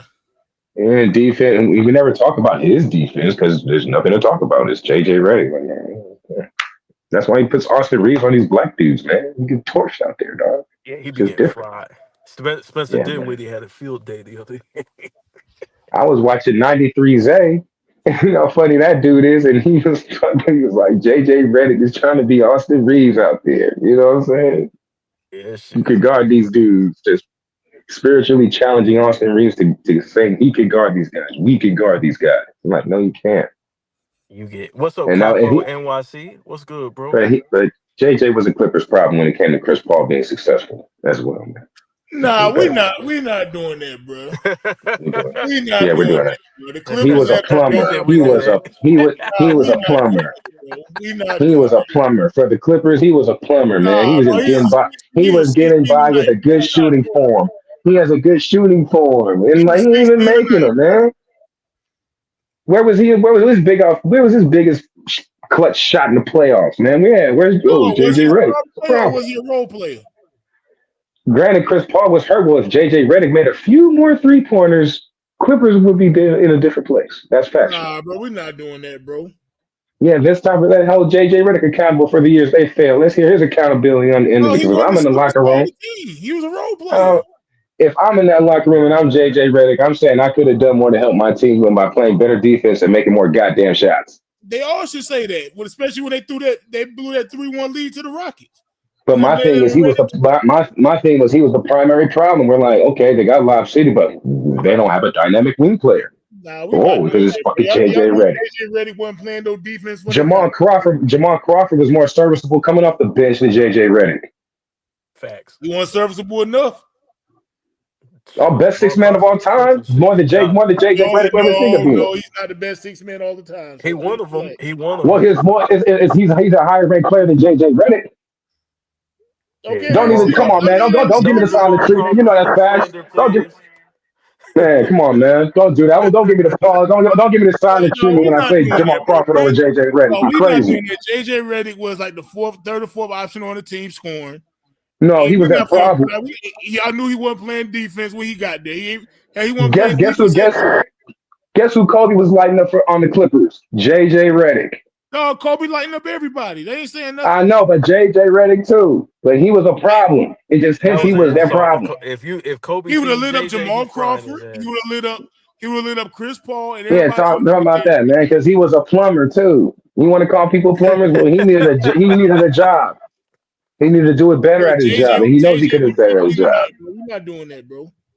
We doing that. He And need to own some accountability. he called those players in the past plumbers. So Come on I ain't now say to no. that, I ain't big say he dog. wasn't Hey, look, I ain't say he This wasn't an guy, asshole. I just say he was a good player. yeah, but if they no, he plumbers, is then an he a plumber. asshole. But if they plumbers, he a plumber. He is an asshole. Chris Jerry Paul West was told you that. Joint to joint was good. Was good. Let me read this one and get you guys feedback on this one. Bismo Funyun says, "Remember when the NBA slogan was I love this game? What the fuck happened, man? They Man, don't love the game no more. it's about money, bro. It's profit. How about this one when they were on the sidelines showing celebrities saying the NBA? Fantastic. Mm-hmm. That was big promo, man. The love That of the let you know game, man. that let you know your favorite sitcom character was an NBA fan. Shit went downhill when Stuart Scott passed, man. Dog. When he passed, that sports commentary started going down the fucking crapper, bro. That Man, shit was crap. that's the dude that like I wasn't watching Sports Center. This was in 1997, the Bulls run, and I just seen to beat the Hawks 100-80. And my sister woke me up at like 9, 10 o'clock at night. She's like, the game's on. I'm like, no, it ain't. She said, look, the game's on. I'm like, oh, these are the highlights. And I heard Mookie play live. And I said, who the fuck said that? And then since then, I was hooked on Sports Center. And then I found out Stu went to Carolina. I'm like, man, my sister, it was like the grace of that. That's how I was introduced to Stuart Scott by hearing him, how he said the player's name like that. And that's where things changed because he used to host the finals too. Go ahead, KB. He was the man, bro. But it said, KB, did you see what's up, your favorite hater? That's an ignorant name. KB, did you see the NBA YouTube channel just uploaded the fourth quarter LA Lakers versus Dallas on 12/6/02 on December 2002 where Kobe had 21 in the fourth. No, I didn't see that, but that's good, man. Like, cause people need to see those games and see what type of shit this nigga was on. They tried to act like he was a regular dude, bro. They be pissing me off. They try to act like we ain't see this nigga perform miracles on the basketball court. The He was 62 and Curry. three quarters. Oh, He go was ahead. he was Curry. He was Curry before Curry. They don't want to give him that. He had the record. He had the he was record for threes, bro. With he was Donovan Curry Mitchell. before Curry, man. That's why if you want to be real, this is probably why Curry shoots the three off the dribble because Kobe did, and then T Mac did, and then Vince Carter did. Very few guys could hit threes off the drill, but you knew Kobe had it like that. It was not talked about, but you I'm allowed so them to happy you shoot it. mentioned Brady. I'm so happy you mentioned T Mac, bro. Because T Yeah. Mac been getting disrespected lately too, bro. Yeah. No, T Mac, no, come on, T Mac. T Mac was compared to Kobe for like 4, 5, 6 years in a Dog, row. me and KB been saying that, bro. He had people arguing us, bro. So you agree The with only, us? We ain't capping. yeah, the difference was defense and effort. The That's what defense was I just say. effort because T Mac never got out of the first round. Yeah. He blew a three. When they the first year they did the 7 games in the first round, T Mac was up 3-1 and said, "Finally, I get a taste of the second round." I guess he literally thought it was over, but they were like, "No, bro, this is best of 7," and they blew it to Detroit. Mm. So that T was the Mac, difference between Kobe and T Mac. But T Mac was raw, straight, but he was only compared to Kobe. That's what I'm saying, bro. Niggas be act like he won't a part of the conversation. I'm like, yo, did you watch T Mac? Please, I please bought go his back. shoes. His shoes was raw too. So T Mac was punching that shit on niggas, dog. T Yeah, Mac was that 37-7, bro. 37-6, like every night. in that era of defense, bro. In that era of defense. Yeah, yeah. He was lighting shit up quickly, and he get up points quick. And let's keep it real, man. Between him and Kobe, I'm gonna keep it real with y'all, man. Them motherfuckers dress nice on the court, man. The sleeves, the rubber Oh bands, yeah, the yeah, yeah. armbands. Them niggas look clean out The there teammate doing what they headband. doing. Yeah, dog. It was just like, bro, these niggas looking like they look like fucking superheroes out here. Even Jordan looked like one. Like the Hell shoes, you yeah, like you don't talk about that because you're scared to. I'm like, bro, I want to dress nice on the court like them. yeah, You know, yeah, look good, feel good, play good. And they took that mentality too. So did Jerry Rice. And to see Kobe and T Mac bring sleeves and rubber bands and bracelets on in the courts, like, bro, they introduced that. You know, yeah. AI, And AI too. Yeah, AI. yeah. They brought And, swag on the court. but you see the swag. Like we had a lot of players who had swag, bro. Like Steve Francis, Vince Carter, Kobe, bro. We had a swagged out generation, bro. With niggas is just like we had Stephon Marbury, bro. Like niggas just stunting on the court. Yeah, Like yeah. niggas is just trying to shake your shit. We grew up in the and one generation, bro. Like for Yeah, real. Skip to my Lou. yeah, the You know what I'm future. saying? Hey, though, them Like old school players, they had them swagged out players too, like Dr. J yeah, yeah. and like Yeah. Iceman and Walt Mm-hmm. Frazier. Mm-hmm. Getting busy, bro. Like straight up. Like Dr. J would, bro, they got a clip on YouTube, bro, of Dr. J playing. This nigga gotta be like 70 years old. It's a couple of Mm-hmm. years ago. He's playing on the playground. I said this nigga, bro, you know how cold that is? 70, bro. Dr. J was out there balling, bro. Dog, I saw Like the old legit Spud Webb. balling. He's still out there dunking, bro. The old Spud Webb. Dog. Damn. That shit's incredible, bro. That's Like he out insane. there still doing his thing. I wonder what Spud Webb vertical was, bro, because he was 5'6". He was dunking, bro. Oh, his shit was off the Oh, charts. man, dog. His This shit shit was probably off the charts. 47, 48, bro. Probably in the high 40s. Way up. Because he's short, because that makes a lot. That makes Yeah, like a lot. 46 inches. Yeah, they said he had the best vertical leap in his draft class. Yeah, we used to have people try to break you down, bro, off the dribble. On one situation, niggas go into street ball moves, bro. Yeah. And hence the NBA dropped NBA Street, you know, Yeah, just to as an ode to like what and one was doing over there with their video game. NBA said, okay, we'll do that too, and it only helped, man. The game breakers and shit like that, dope, yeah, we that were was the dope. playground generation, bro. Everything you seen on the playground, nigga, like T Mac throwing the ball off the backboard to himself and reversing that shit in the game. Mhm. Like he Ooh. doing that, the nigga doing that shit in the crowd. That nigga tough, bro. People don't understand. We had niggas like Jason Richardson, Yes. Oh yeah, bro, Jason Richardson, nasty, nasty work out there. bro. Niggas like I've had it. I Desmond bought his Mason. jersey. Yeah, Desmond yeah, Mason, yeah, Desmond dog. Mason for the Them Sonics, niggas, yeah. yeah, no, them niggas used to throw that shit. down. And Yeah, Darvin man. Ham used to yam that bit. Darvin Ham for Detroit. Yeah. Speaking of Darvin Ham, let's play a clip from Darvin Ham. Game, be it defensively or offensively, to correct and build on and make even better. So he's really efficient. Now, you said something interesting. I bring this up because I think even some Laker fans have this debate. You know, obviously Kobe's accomplishments and his talent is incredible, but just in terms of the mileage and the injuries, there's a lot of debate as far as in this present moment, maybe players like LeBron and D Wade, et cetera, are better. But it seems like you still think that. Yeah, but for this simple fact, I mean, you talk about finishing games, willing his team to a win. Doing what it takes. I've never seen LeBron play with a distorted finger on his shooting hand. Never seen LeBron or D Wade play with issues with his shooting hand, knee problems, ankle. I mean, you can't keep this guy off the floor, and that's, in my opinion, his toughness, his basketball IQ, his fundamentals. He's fundamentally sound, the best footwork in the league. Anybody will tell you that. He's going to go down as one of the top 10 players in the history of the game, easy. So you've been working a lot with Andrew Bynum. What have you seen in his development? So that was 2012, ladies and gentlemen. Wow. And so we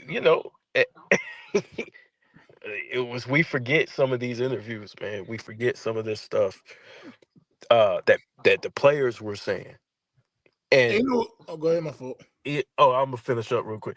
ESPN and all them don't remind you of these conversations. They let guys like Nick Wright get away with saying what he's saying. Yeah, that's insane. I never knew. I never heard that. Never heard that. Mm-hmm.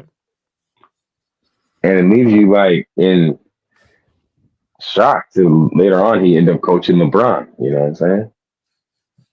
Yeah. And remember, right there, he was on the Lakers coaching staff back in the day. That's insane, man. That's insane. And I'm looking at the film like, is he coaching? Is that when he got hired? Nah, he was a lot younger back then. He's a big dog now. He's an old dog If now. he said this while he was hired, I'm like, bro, LeBron's gonna be pissed. Yeah. Oh yeah, he's not gonna say that. You know what I'm saying? He wouldn't say that now, but. You know what's crazy? You remember somebody asked me, when was Kobe Bryant the best player in the league? And I said, in my opinion, from 2001 to 2013, people thought I was tripping. Mm-hmm. I said, now, if you had LeBron above Kobe 2013, I'm not mad. I said, no, but Kobe was still one of them, bro. You know what I'm saying? It was still debatable, bro. It was the only thing with Kobe is that he had to do a lot in 2013, like a whole lot. Like he played almost every role, bro. Like he was point guard and shooting guard at the same time. I think there was a span where he had like like 4, 5, 6 triple doubles out of like 7, 8, 9 games or something like that. Yeah. I remember there was a span where this was while LeBron was on the Heat, and they were just like comparing, because there was a notion out there that, well, this was before he won the 5th title, that make his teammates better, but the notion was, Kobe doesn't pass enough. He's not running the offense, and then he just came out and he just went on an assist terror. And I just remember that span. They never acknowledged that. Do you know they never acknowledged how he played that year? They always tell you that he was always this just pure scorer, but they don't tell you that 2013 he played point and he guarded the point guards. They don't tell you that shit. If we don't tell you, you'll never know. Then you'll never know he ran point. He had 17 assists against the Cavs.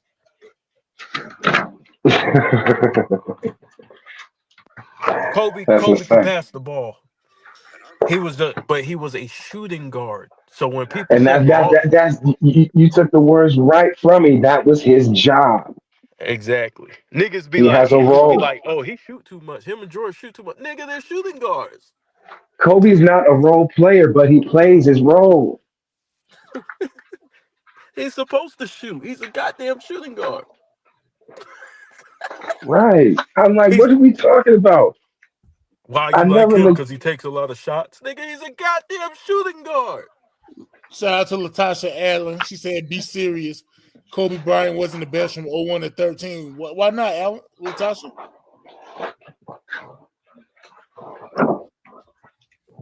Why can't that Because be the debated? Like, you don't have to agree. Like, you not agreeing is not a problem, but to act like that sounds crazy, like it's just impossible. It's not impossible. Like, you watch the games, like that's debatable. I say if you got LeBron over Kobe 2013, I'm not gonna argue with you because LeBron was that guy.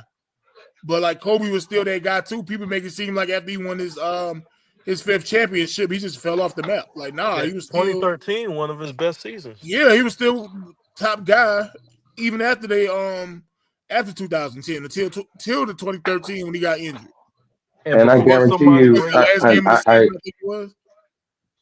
I guarantee you, any LeBron fan will tell you just because you win MVP doesn't mean you're the best player in the league. So when LeBron wins it, I think he won it. Was he the best player in the league? I don't think so. I think Kobe was.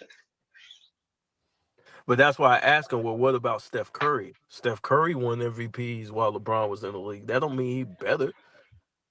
I think Steph Curry is better than LeBron James because they beat him head to head in the finals. When Curry beats the super team, well, he beats LeBron in 2015 when the other two superstars go down. When we got one superstar versus another, two franchise superstar players going against each other with well-developed role players. Some from other places, some developed at home. You know how LeBron do it. So now we got a superstar franchise player on another superstar franchise player. So 2015, to say LeBron got tired, it's a goddamn excuse. So that's why I take Curry over LeBron because he beat him in the finals. And then the next year, I don't fault Curry for losing to a super team. I And don't. and Steph Curry, he almost sent Dellavedova to the emergency room, didn't he? And then gave That him nigga was and up then for the gave him bird. this and then he gave him the stank face afterwards too. Hey, you know niggas After are the saying Dellavedova locked up Curry. Yeah, he had like 2 good games. what? I think it was. I'm sure. Well, I'm gonna play another clip, Okay, and wait. y'all let me know about this clip. Kobe's Kobe. You know what I mean? Everybody knows it. I think he's the best player in the league. Can't nobody stop Kobe but Kobe. You know what I mean? The only thing you can do is just, you know what I mean, contain him and, you know what I mean, contest shots because he going to hit them regardless no matter what. So you're not going to stop him. No, what I'm saying, but off the top of the head, I have to go with Kobe. Everybody says that. Kobe's why? What makes him so good? What is it? I don't know, man. He just has a killer instinct. You know what I'm saying? So naturally, you just have a will that, you know what I'm saying, to do whatever. You know what I'm saying? To get the win. The skill of it is amazing. So killer instinct, right? We hear skill level, right? Things like skill level, and the guy asked. He said he didn't ask. He said everybody says that.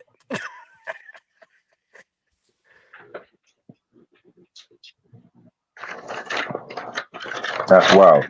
And Monte Ellis is probably the best player in NBA history not to make the All-Star team. That says a lot to say who he believes is the best player in the league. Monte Ellis was a monster. Yeah, and I'm a Warrior fan. So, and then they used to play the Lakers too, and those were always good games. I think Kobe always looked forward to coming to Oakland, dude, because they just played different there. I And so do the enjoyed Warriors. that Warriors team, bro. That Yeah. Warriors team with Baron Davis, and where they played Oh, fast. Y'all played bro, like when y'all used to play Phoenix. I used to love bro, those games, yo. bro. It was when we got Baron Davis that mid to late season. I said, bro, we're going to the playoffs, and we closed the season out beating the Suns. And Hmm. we didn't make the playoffs. But when we had Baron Davis, I said, dude, we're gonna make the playoffs. Because Baron Davis was doing work for the New Orleans Hornets and the Charlotte Hornets. Yeah, that shit was exciting, bro. Y'all were excited And to watch. I ain't gonna and hold you. and Baron Davis was pudgy as hell, and he could dunk on your ass. Yeah, but see with Barron too,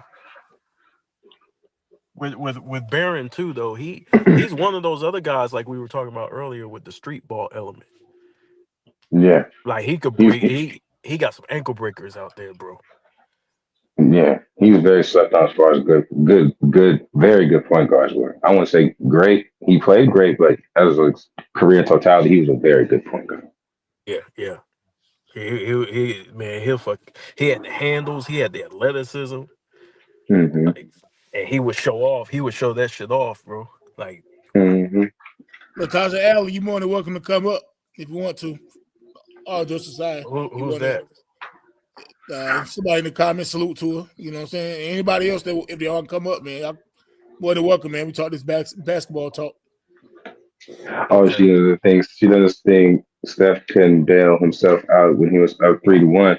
When Tasha, he was playing a super team. I don't care what if you're 73-9, it doesn't mean anything in the playoffs. You're going against a super team who lost their big man, Andrew Bogut, who they couldn't beat without going against the Clippers. And then Draymond Green misses a game. So this super team got breaks. Steph Curry threw his mouthpiece at a fan to let you know something's going on here. Oh, those fouls were crazy. I ain't gonna hold you. No, Steph Curry threw his mouthpiece at a fan. This was before the pandemic Hmm. to let you know that something is afoot again with this super team. So yeah, he was up 3-1, but he was going against a super team. Blow it, he lost. Even though I wasn't gonna cut it, he lost. Yeah, Kyrie was on some other shit. They both put up 40 in game 5 without Draymond and Bogut. Hmm. That's never happened in the finals either. To let you know, like, dude, they're gonna win. We knew they were gonna win game 6 when they lost game 5. Why do you think when people think about Steph Curry, they think of just the stacked deck, but then when they think about LeBron, they just think underdog? Why do you think that? Because I always found that interesting. Like you had the 2015 Warriors, right? They came out of nowhere, took the leads by storm. Steph Curry emerges, and he turns that team around, right, with the help of Klay Thompson, right? But he doesn't have another superstar with him, right? It's just basically him as the sole superstar, Clay as the This all is star. this is Oh, go ahead. why this is why I was trying to explain this to my dad the other day because he's a different type of Warrior fan, and I'm a Warrior fan too, but I'm a more of a realist. I was trying to tell my dad that the Warriors the Warriors with Durant were not a super team, and they weren't before that either. LeBron had the super team because I never mentioned Clay and Dre with the upper echelon of players that we were just talking prior to this. They're not upper echelon players. They're not giving the Warriors credit enough for them just having well developed role players versus a bunch of pieces LeBron gets from New York and Minnesota and him coming from Miami. Hmm. So LeBron puts this together. The Warriors put it together. And the best way you can get better in the offseason is the traditional way is through draft and free agency. They drafted Clay, they drafted Dre, they drafted Steph, and they picked up Kevin Durant. They did the fundamentals of doing business and they got a dynamic duo out of it. So the reason the Warriors and Durant get a lot of shit for those two championships is because they're not recognizing the fact that Clay and Dre are not really superstars. They're franchise players for the Warriors. They're second round draft picks. They're just well developed role players, which makes Curry and Durant a dynamic duo that I put next to shit. Kobe and Shaq. They were going for a 3P too, weren't they? And I think the argument was Kevin Durant and Steph Curry, they're too good. Like Facts. I think that's basically the problem, right? It's just that those guys, and like you said, Kobe and Shaq, that's how I looked at them. Like the two best superstars on the same team. Oh, here you And go. We'll give it to you like this: AD and LeBron. It's like a KD and Steph. We're like, bro, they're gonna get a yeah, ring. Oh, they got one. yeah. That's how I look at. I just look at like the other guys as like they're great pieces. Don't get me wrong. Klay Thompson is one of the greatest shooters to ever shoot a basketball. Right. and he's a really good defender, right? But I think with I KD, I'll question that. He has good posture, but we well, could in talk his about that prime, defense like stuff at time. in his prime, Okay, go ahead. yeah, like in the first couple of years where you guys started the dynasty, and I think that people, because they had so much success, people look at them because they didn't just blow through everybody in the playoffs. Like they struggled. They struggled But against the Clippers. They struggled against the Rockets at times. They almost lost to the Rockets, to be honest with you. Um, yeah, and so, yeah, they had a dynamic duo, but I don't think they were unbeatable like people saying. but because they were going to lose to the Spurs, Yeah, yeah. at least game one. But let me clean up that Clay defensive comment. The Warriors were tops in defense every time they won a title, so I give Clay more credit on defense. I'm sorry about that. But anyway, yeah, fire away what you got, man. I just want to clean up that Clay comment, man. He plays bad defense, do I give him credit for? He just wasn't locked down as people would think he is. Okay, okay. Well, I'm gonna play another clip, and then we gonna talk about it, and then I'm gonna let y'all go and say what you want to say. Talk about what you want to talk about. Let's play this clip. We know who the best is. Like, come on, man, say it. Let the truth be told. The way how he goes at basketball and his preparation, dedication to the game is, it's something that's unique. Kids think that he's Kobe Bryant. He's just as good as he is because of him just knowing how to play. They don't know before the product touches the store. It's a lot of things that has to go into that. It's something that people, when they look at him play, it's like, oh, I can do that. Nah, you can't do that. He's the only person on this earth that can do what he's doing on the basketball court. He defends and plays offense. Who does that? He guards, he defends, he stops people. And then do that on the offensive end. I mean, that's like seeing him that night. It's like, damn, I can't score, and he about to bust my ass. That's a hard pill. So They say he about to score. I Yeah. can't score, and he gonna bust my ass. That was perfectly fitting them playing that Dark Knight theme back there, man. Not Batman. The Dark Knight theme, bro. Yeah, but see, that's Kobe So, Bryant, right? And people, they're trying to say, "Oh, he ain't play no defense." Stephon Marbury, one of the best offensive players in the league, yeah. and he's Even saying Michael, even this. Michael Jordan. Michael Jordan said this about Stephon Marbury. He got game. That's where they Yeah, got that clip from. yeah.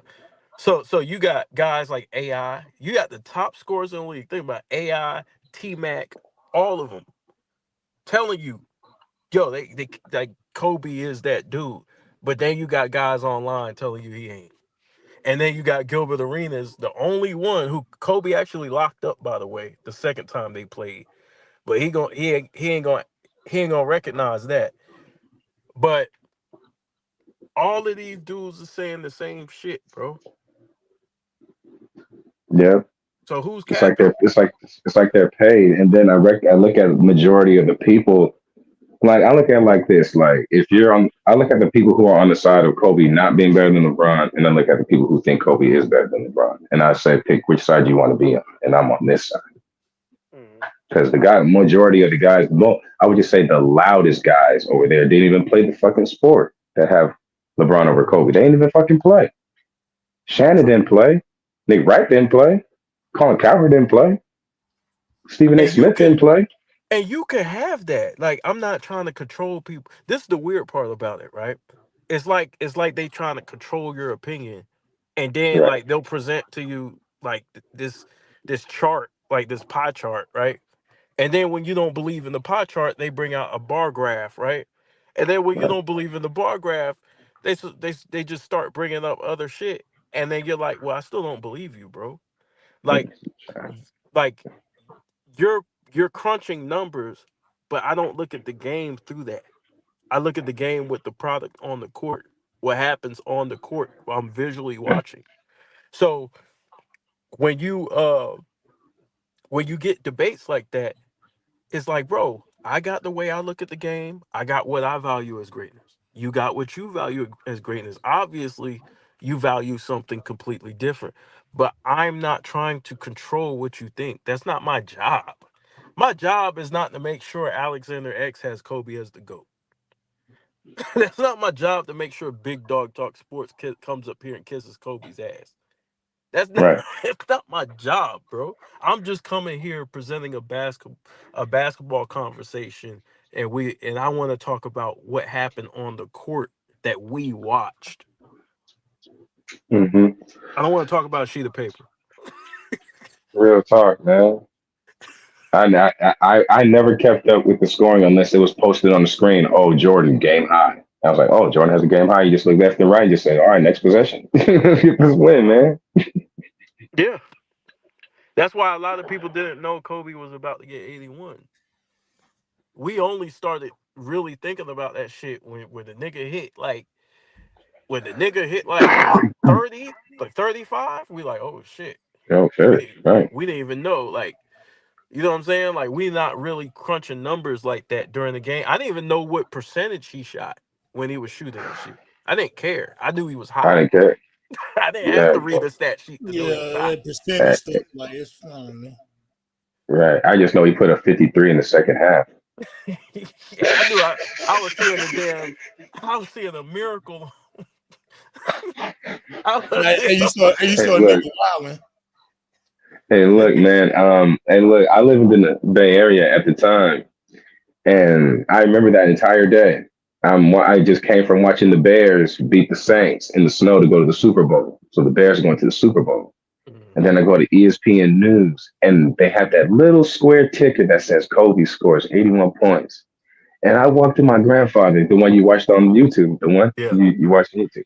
And I said, Papa, Kobe scored 81. And it takes a lot to get my Papa to move. He said, say what? I said, yes, Papa, he scored 81 points. He scored 81 points. And I to can this see him day, man, doing that shit too. and look, man, I'm gonna land my plane here, man. Like, so that's my favorite YouTube video of all time. I used to watch that video before I go out and hoop. I used to watch Kobe 81 before I went out and go hoop. And to see that statue unveiled was like, it gave me the chills.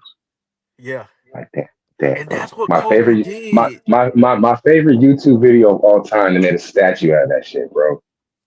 Fucking dope. He give you chills when you watch some of his games live. He give you chills, bro. It's chilling, man. And like the last game I watched was when he played in Sacramento. I live in Sacramento, man. The last game I watched it was Game 7, Sacramento. That was the only series I bet on in my life in high school. I was in Modesto around a lot of Kings fans, and they was talking big They shit. must I'm have like, I got hated the Lakers. you. Yeah, I was like, I got the Lakers in 7. I got the Lakers in 7. Getting for $4. I give you $1 a win. Lakers at 7. And every guy would come to school the next day, 3-2 in the paper, 2-1 in the paper. I'm like, oh man, bro. Game 7 was in the paper. I'm like, yeah, it's on. And then I remember when they finally won, Page is wide open in the corner. He airballs. And I started laughing. I started The dying. best 3-point shooter in the league. Yeah, my heart was in my stomach because he didn't play all series. They had Turkaloo balling for him. Yeah. Yep. So this was Page's first game back, and when he airballed in the corner, and I'm like, yo, y'all shooting 56% from the line. Y'all are blowing this game. Forget being a grid. Y'all blew the game. But now And then people want to go back. Now people want to go back and say, "Oh well, they got robbed and all that shit." Hey, man, please. yeah, man. But I'm gonna hop off of here and I'm gonna jump on another live stream soon. And I got some company here. You know, my lady here, she just got in. And this was great, man. Let's do this again. Big dog, For sure. KB. Yeah, For man. sure. All Good the to see y'all, time, man. bro. All right, bro. For Peace. sure. Good hearing from you, man. All right, man. All right, we'll wrap. And I have something on my picture next time I come up here. Man. I know it's pretty wild. He's coming up here. Nah, Even it's cool. We just come up here, man. Just it's not formal. So For sure. all All right, bro. right. Good. Peace, man. I appreciate y'all. I'm gonna keep listening though, for sure. Oh yeah. That's what's up. What's up? All right, So peace, y'all. yeah. So big dog. That's my boy Alexander X, man, coming through showing love, man. I appreciate it, man. Shout out to Alexander X, man. who's the better playoff performer, Kobe or LeBron? I think it's Kobe. More people say LeBron is the GOAT than those that say Kobe is better than LeBron. But why are this what I don't understand though. Y'all be so invested in that shit. And I don't understand why. What does that do for you? Even if why do you have to make sure we think think LeBron's better? Why is it your job? Why we disagree? Like I don't agree with that shit. I don't think he's a better playoff performer than Kobe. I think he played with better players and got and won games. Okay, so let's argue playoff performer. Who has more playoff success? 5-2, 4-6. Because you play to win the championship, right? We know winning championships don't mean that much no more. I'm just asking. I'm just asking a question. No, people really forget how, like, even in the early 2010s, bro, like, Kobe was still one of them, man.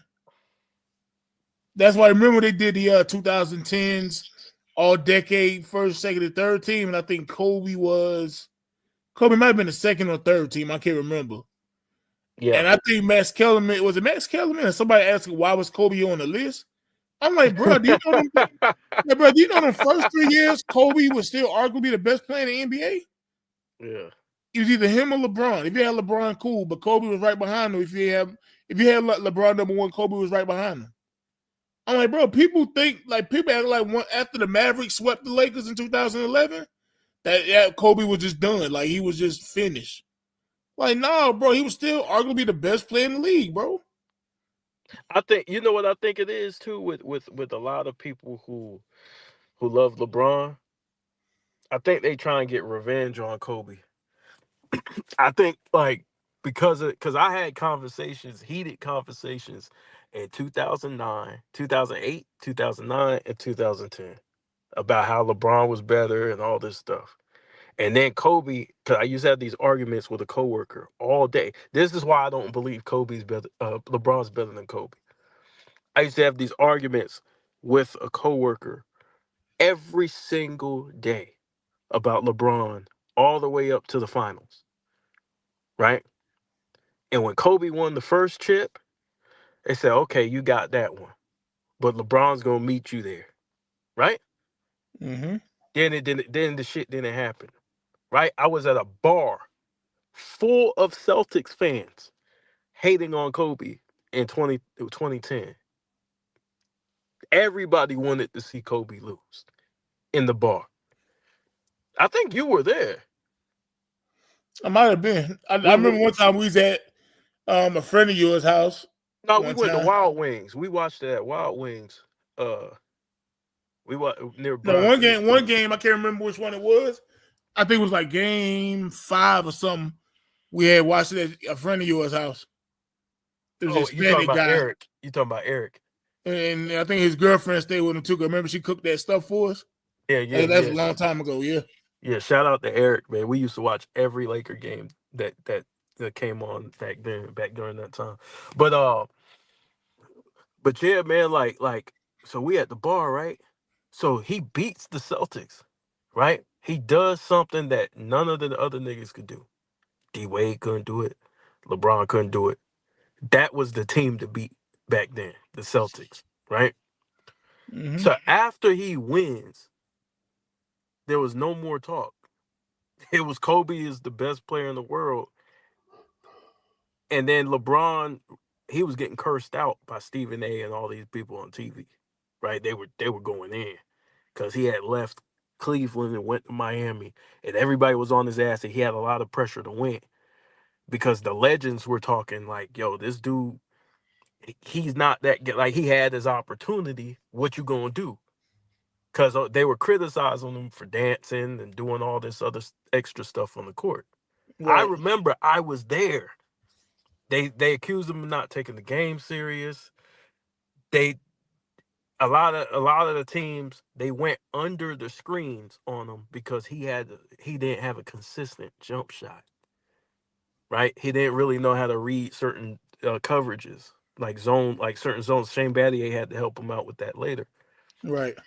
So I guess this is their way of getting back at Kobe and trying to rewrite, because we all watched this in real time. We all watched Kobe win back-to-back championships. He went to 3. He didn't go to 1. He didn't go to 2. He went to 3 fucking straight finals. 3 straight, dog. 3 straight. Right? I mean, that's it. but that's my thing, bro. Like, we watched this shit. And yes, in 2012, Kobe was dealing with injuries, and it started to turn into LeBron, pretty much like a LeBron league. Like, the league was built because he was on the Heat. But only after he won championships with Bosh and Wade were people really starting to talk, those talks were coming back. But by that time, Kobe was at the end. By that time, he was considered Vino, right? I know a lot of people weren't watching basketball back then, but they used to call Kobe Vino because he was playing at an old age. So they say he was playing like wine, like he aged like fine wine. They called him Vino. But Right? if Kobe had a better team around him, and mainly coach, like, dog, Kobe as an individual was still balling. He was, till he had that Achilles. Till he got injured like towards the end of the season. 2013, if I'm not, is that 2013?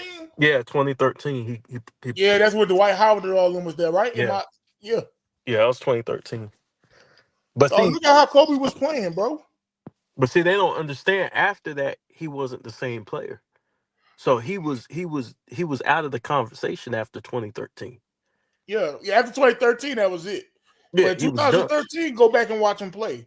Like I said, I have no problem if you say LeBron was the better player. I'm not trying to debate that. What I'm saying is, like, people act like Kobe still wasn't one of the top 3 players in the league. But see, my problem with a lot of people is they want to give him the 2000s. Like, no, that's Kobe's decade. Your decade I'm not even listening to that. Like, LeBron having this, I'm not even doing that, bro. Yeah, your decade is in the 2010s. Stop trying to double dip and steal out of Kobe's legacy, bro. Your decade's the 2010s. The 2000s belong to Kobe, Duncan, Shaq. Those were the best 3 players in the 2000s. So people need to stop with that shit, bro. We're not gonna let you do it. We ain't gonna let you double dip, bro. It ain't happening. And in 2010s, it was Curry, LeBron, and KD. Exactly. What do you want to put them in? That's fine. But those, and somebody gonna lie. One of the Jokic fans gonna come up and lie and say, "Yeah, Jokic was the best player in the 2010s." Nah, it's bullshit, bro. I don't think I ever heard nobody try to do that with Jokic. Not yet. Wait till Wembanyama and one of these niggas come out. Wait, and then they gonna start crunching the numbers. Wait. It would go. That's why they were trying to say Luka was better than LeBron, and me and you. I know. I was, at least. I was like, what? I said Luka ain't better than LeBron. Because they were saying at the same age, right? Like, because Luka was balling when he came into the league. Yeah. I was like, yo, he's not LeBron James. But they started using the analytics. I hate these. It's stupid. I hate these Poindexters, bro. These nerds with these stats, and I can't stand it, bro. I can't stand it, bro. It don't make no damn sense.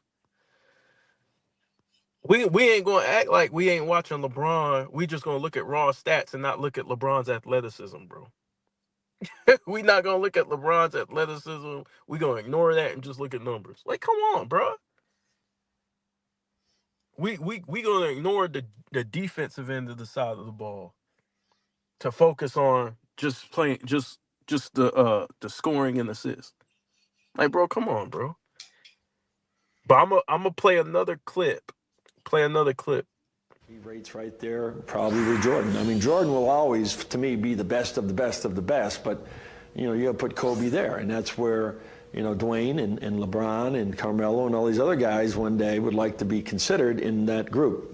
I think he's the most talented player in the game at both ends of the floor, and with that comes a huge responsibility and a hell of a dilemma at times, and as we all know, Michael had to work through that, and I think Kobe's really concentrating on working through that same dilemma in trusting teammates and doing it on a consistent basis. And I think that he's done a great job of that this season. And I think the way the players around him are playing is the proof of that. Okay, so and this is what I'm talking about, right? So there goes Pat Riley. These are two of the greatest coaches of all time. Of all time, Greg Popovich. Pat Riley and Greg Popovich, right? And they're basically saying, but I'm not just gonna pick just those guys. You know what I'm saying? I'm gonna go with, let me see real quick. I might not have that one on me, but that's pretty much the thing, bro. Like, we listening to this, and then now people saying, "Oh, well, that's just your imagination. You didn't live through that. You didn't experience that. You didn't hear these coaches say this. You tripping." Just like the Shaq the Shaq clip. Oh, I was tripping. I made that up. I'm bullshitting, not you, me. Right? I'm listen. Look, y'all listening out there. Film kills everything, bro. Everything. You could say what you want. You could cry. You could do what Gilbert doing. You could go on all these live streams. You could yell. You could scream. You could kick. You could fight. You could swing. You could roll over on your bed to the one side to the other and holler like a motherfucker. And it ain't gonna change the fact that all of this shit is on film. And that's all I got to do. I ain't got to go back and forth all day. All I gotta do is show the film of what a lot of the best basketball minds on the planet were saying. And that's all I need. So one guy is not going to be able to tear down Kobe's legacy. And I know they got a system to try and do it. And it's not going to happen on my watch. It ain't going to happen, Captain. Give up, quit, and stop with the fuck shit. What you got, big dog? I ain't got much, man. I mean, you showing video footage of what they were saying about Kobe in real time, bro. So I try to tell the young people. Like, when I say, like, younger basketball fans, don't take my word for nothing, right? I could get up here and I could be feeding you BS. I tell them to go watch. Go watch some games. Go watch what's being said about the players back in real time. And then come back and see what people are saying today. You see Greg Popovich, you see Pat Riley, two of the greatest minds in basketball when it comes to coaching and being executives. They're legendary people of this sport. And this is back in real time. And what they're saying about Kobe Bryant. Olden Polynice, what he said about Kobe Bryant. Stephon Marbury. Who else was up there? Michael Petrus. All these players were saying that Mark Jackson used to give. He said Mark Jackson thought Kobe was going to retire the greatest of all time. So that lets you know he had him right behind Mike. This is all in real time, yo. So did Pat Riley. Pat Riley said he up there with Mike. Like, this is all in real time, y'all. This is real time. Same thing with Tracy McGrady. We ain't put no footage about Tracy McGrady, but people that watched it will tell you Tracy McGrady was up there. They wasn't saying he was the GOAT or nothing like that. But we talking about his ability on the court. Tracy McGrady was up there. He was Kobe's rival when it came to two guards. It wasn't Ray Allen. The greatest Ray Allen was. It was T-Mac. So don't let people 15 years later or 20 years later tell you T-Mac wasn't one of them, or tell you Kobe wasn't one of the best player in the league. Because it's just not true, bro. Just go back. We got YouTube. You got YouTube. You go read old articles and everything. Don't just listen to what people say. Don't even listen to what I say. Just go back and research for yourself, bro. It's easily accessible. So all this shit is nasty work. It's nasty work. And I'm gonna play with you another coach, bro. He said, I want to guard the best perimeter player on every team that we play. Now, he's the NBA scoring champ. He's the best player in the league at that time. He had 7 50-point games that year. And he knew that he would have to change a little bit and be a leader. But he says, I want to guard the best perimeter player. And then he pauses, and his eyes. He and Jordan had the same eyes. They killed you with their eyes. And he leans forward, and he said, "Coach, I promise you, I'll destroy him." I got, holy shit. I said, "This is good." So you hear that? And that's Coach Mike Krzyzewski, y'all. One of the greatest minds in basketball history. But you hear other people tell you that Kobe wasn't one of them, bro. That Coach K, right? Coach the Olympic team, the Redeem team. Right? They called Kobe to come save America, y'all. That's why I got what I got on right now on my screen. They called Kobe to save America for the younger people, right? Us as basketball fans, we wasn't used to watching our Olympic basketball teams losing no damn games. Bro, if we won the game by 10 points, we were pissed off, bro. Like, we had to see what was going on. Why we only win about 10 points? All this stuff started changing around 04, I think it was. Yep, all the way up to 08. And they had the FIBA games, too, in 06. Yeah, in between, yep. So they called Kobe to come save America. He was tired of them getting their ass. Dog, let me tell you, when I was a kid, bro, watching America basketball in the Olympics and the FIBA games, dog, if we won by less than 25, 30, something wrong, bro. We fix this. Yeah. We supposed to win by 35, 40. Fix this, bro. Yeah. Why we only beating Lithuania by 50? What's going on here? Exactly. And I got a clip from Clutch Sports, too. A guy who is affiliated. I think he signed to Clutch Sports, if I'm not mistaken. But we're going to play what he thought. Kobe's the best player? Why do you say that? His technical precision of the game. If you did a highlight reel of his high degree of difficulty plays, he'd be unrivaled. Obviously, LeBron brings power, Dwayne Wade brings speed, but Kobe brings commands. Every single aspect of the game from jump stops to head fakes to jab steps, he has in his arsenal, and he puts them together to create basketball moves that no one else in the league can do. So this is before niggas start getting paid off. This is before niggas start receiving checks. Right? So you getting people's real thoughts. Real thoughts. You get what I'm saying? So let's go to another basketball mind. Right? A man who, had heartbreaking defeats by Kobe Bryant. And then we're going to talk about it when we get back, big dog. Check it out. I've always been a big fan of his. He knows that. I always thought he was the best player in basketball, and he didn't do anything in this series against us to make me think otherwise. As a matter of fact, probably solidified my thought process as to he's the best player in basketball right now. Yeah, you think he's the best player ever, even better than Jordan? Is that correct? Well, no, I'm not going to get into that. I might have to work for the Hornets. For the Bobcats someday. So, no, I'm not saying that, okay? No. But I'm saying at this time right now, he's the best player in basketball, and I don't think it's even close. Last question in the back, Joe. Woo!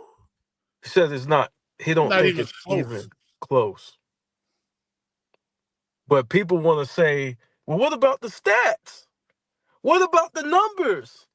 What about the statistics? Run your mouth, run your mouth, run your mouth, run your mouth. And let me say this, man, because people will take something you say and run with it. Obviously, I'm like joking in a way when I'm saying we beat everybody by 50. I'm just saying that to be funny, but we wasn't having too many close games, is what I'm trying to say, as far as Olympic basketball. So before somebody say, man, we ain't always win every game by 50, relax. I wasn't speaking literally. What I'm saying was we was comfortable knowing we was gonna win every game. Yeah. And but see, that's the thing. That is the thing, bro. Like, nobody wants to talk about this footage, right? They want to act like I'm tripping, I'm making shit up. Kobe was never the best player in the world. Kobe was never compared to Michael Jordan. That's a fucking lie. What you need to do, I know you're doing this live right now, but you need to do a video just focused on those clips. What you mean? Like the videos, like you got this live right here, but Yeah. you should do a whole video by itself and just focus on those clips. Without us talking and all that, just showing those clips. Like a compilation of those clips. It's already available, these clips. No, I know, but you could piece it together, just make a video. Yeah, I guess I could, but I think niggas is just being, bro. Niggas just being lazy at this point. This shit on the internet. But I'm a. Well, people. Like I say, like I tell people, research stuff, man. Research stuff. It's a lot of information. Like you can find out if you really want to find out. You know what I'm saying? So let's play another clip. Cleveland this past week. So let me ask both of you, Kobe, you start. Tell me how you see LeBron's game developing after just going up against him this week. I mean, he's an incredible player. I think, his size and, his mesh with his quickness and his leaping ability, his passing ability, his shooting ability. I think he's just he's a tremendous all-around player. LeBron, how's Kobe doing these days? Well, like I've been quoted in the past, and I will continue to be quoted, I think he's the best player in our league right now. What he's able to do offensively and defensively is, it's unbelievable. And I look up to a guy like Kobe Bryant just because of what he's able to do every night he goes out on the basketball court. So, once again, I'm quoting again saying that Kobe Bryant is the best player in our league. End quote. It's over, man. The fucking games, the charades, it's over, Jack. It's over, Jack. Enough of the games. I ain't gonna address this no more, man. This is gonna be the last time I address this shit. Cause it's I don't like arguing like facts, bro. Like, now I ain't gonna argue the truth. I argue a lot of things, but not Yeah, the I truth. argue an opinion. Long as you're being genuine with your opinion. You know what I'm saying? Long as you're not being disingenuous, we can debate and have a friendly debate about opinion. But like you said, when it comes to something that's just a fact, I'm not finna argue with you, bro. This is for educational purposes, right? So I showed the clip of LeBron in the beginning. These are separate clips. That's two clips. I'm gonna show you a third time when he said this shit. I remember he said, like I said before, Kobe is the best player in the league. I'm gonna say a third clip. Let's go. Who's the best player in the NBA? Kobe Bryant. Better than you? I would have to say right now. He's a really, really good player. Individually, he has some of the best skills that the NBA has ever seen in history.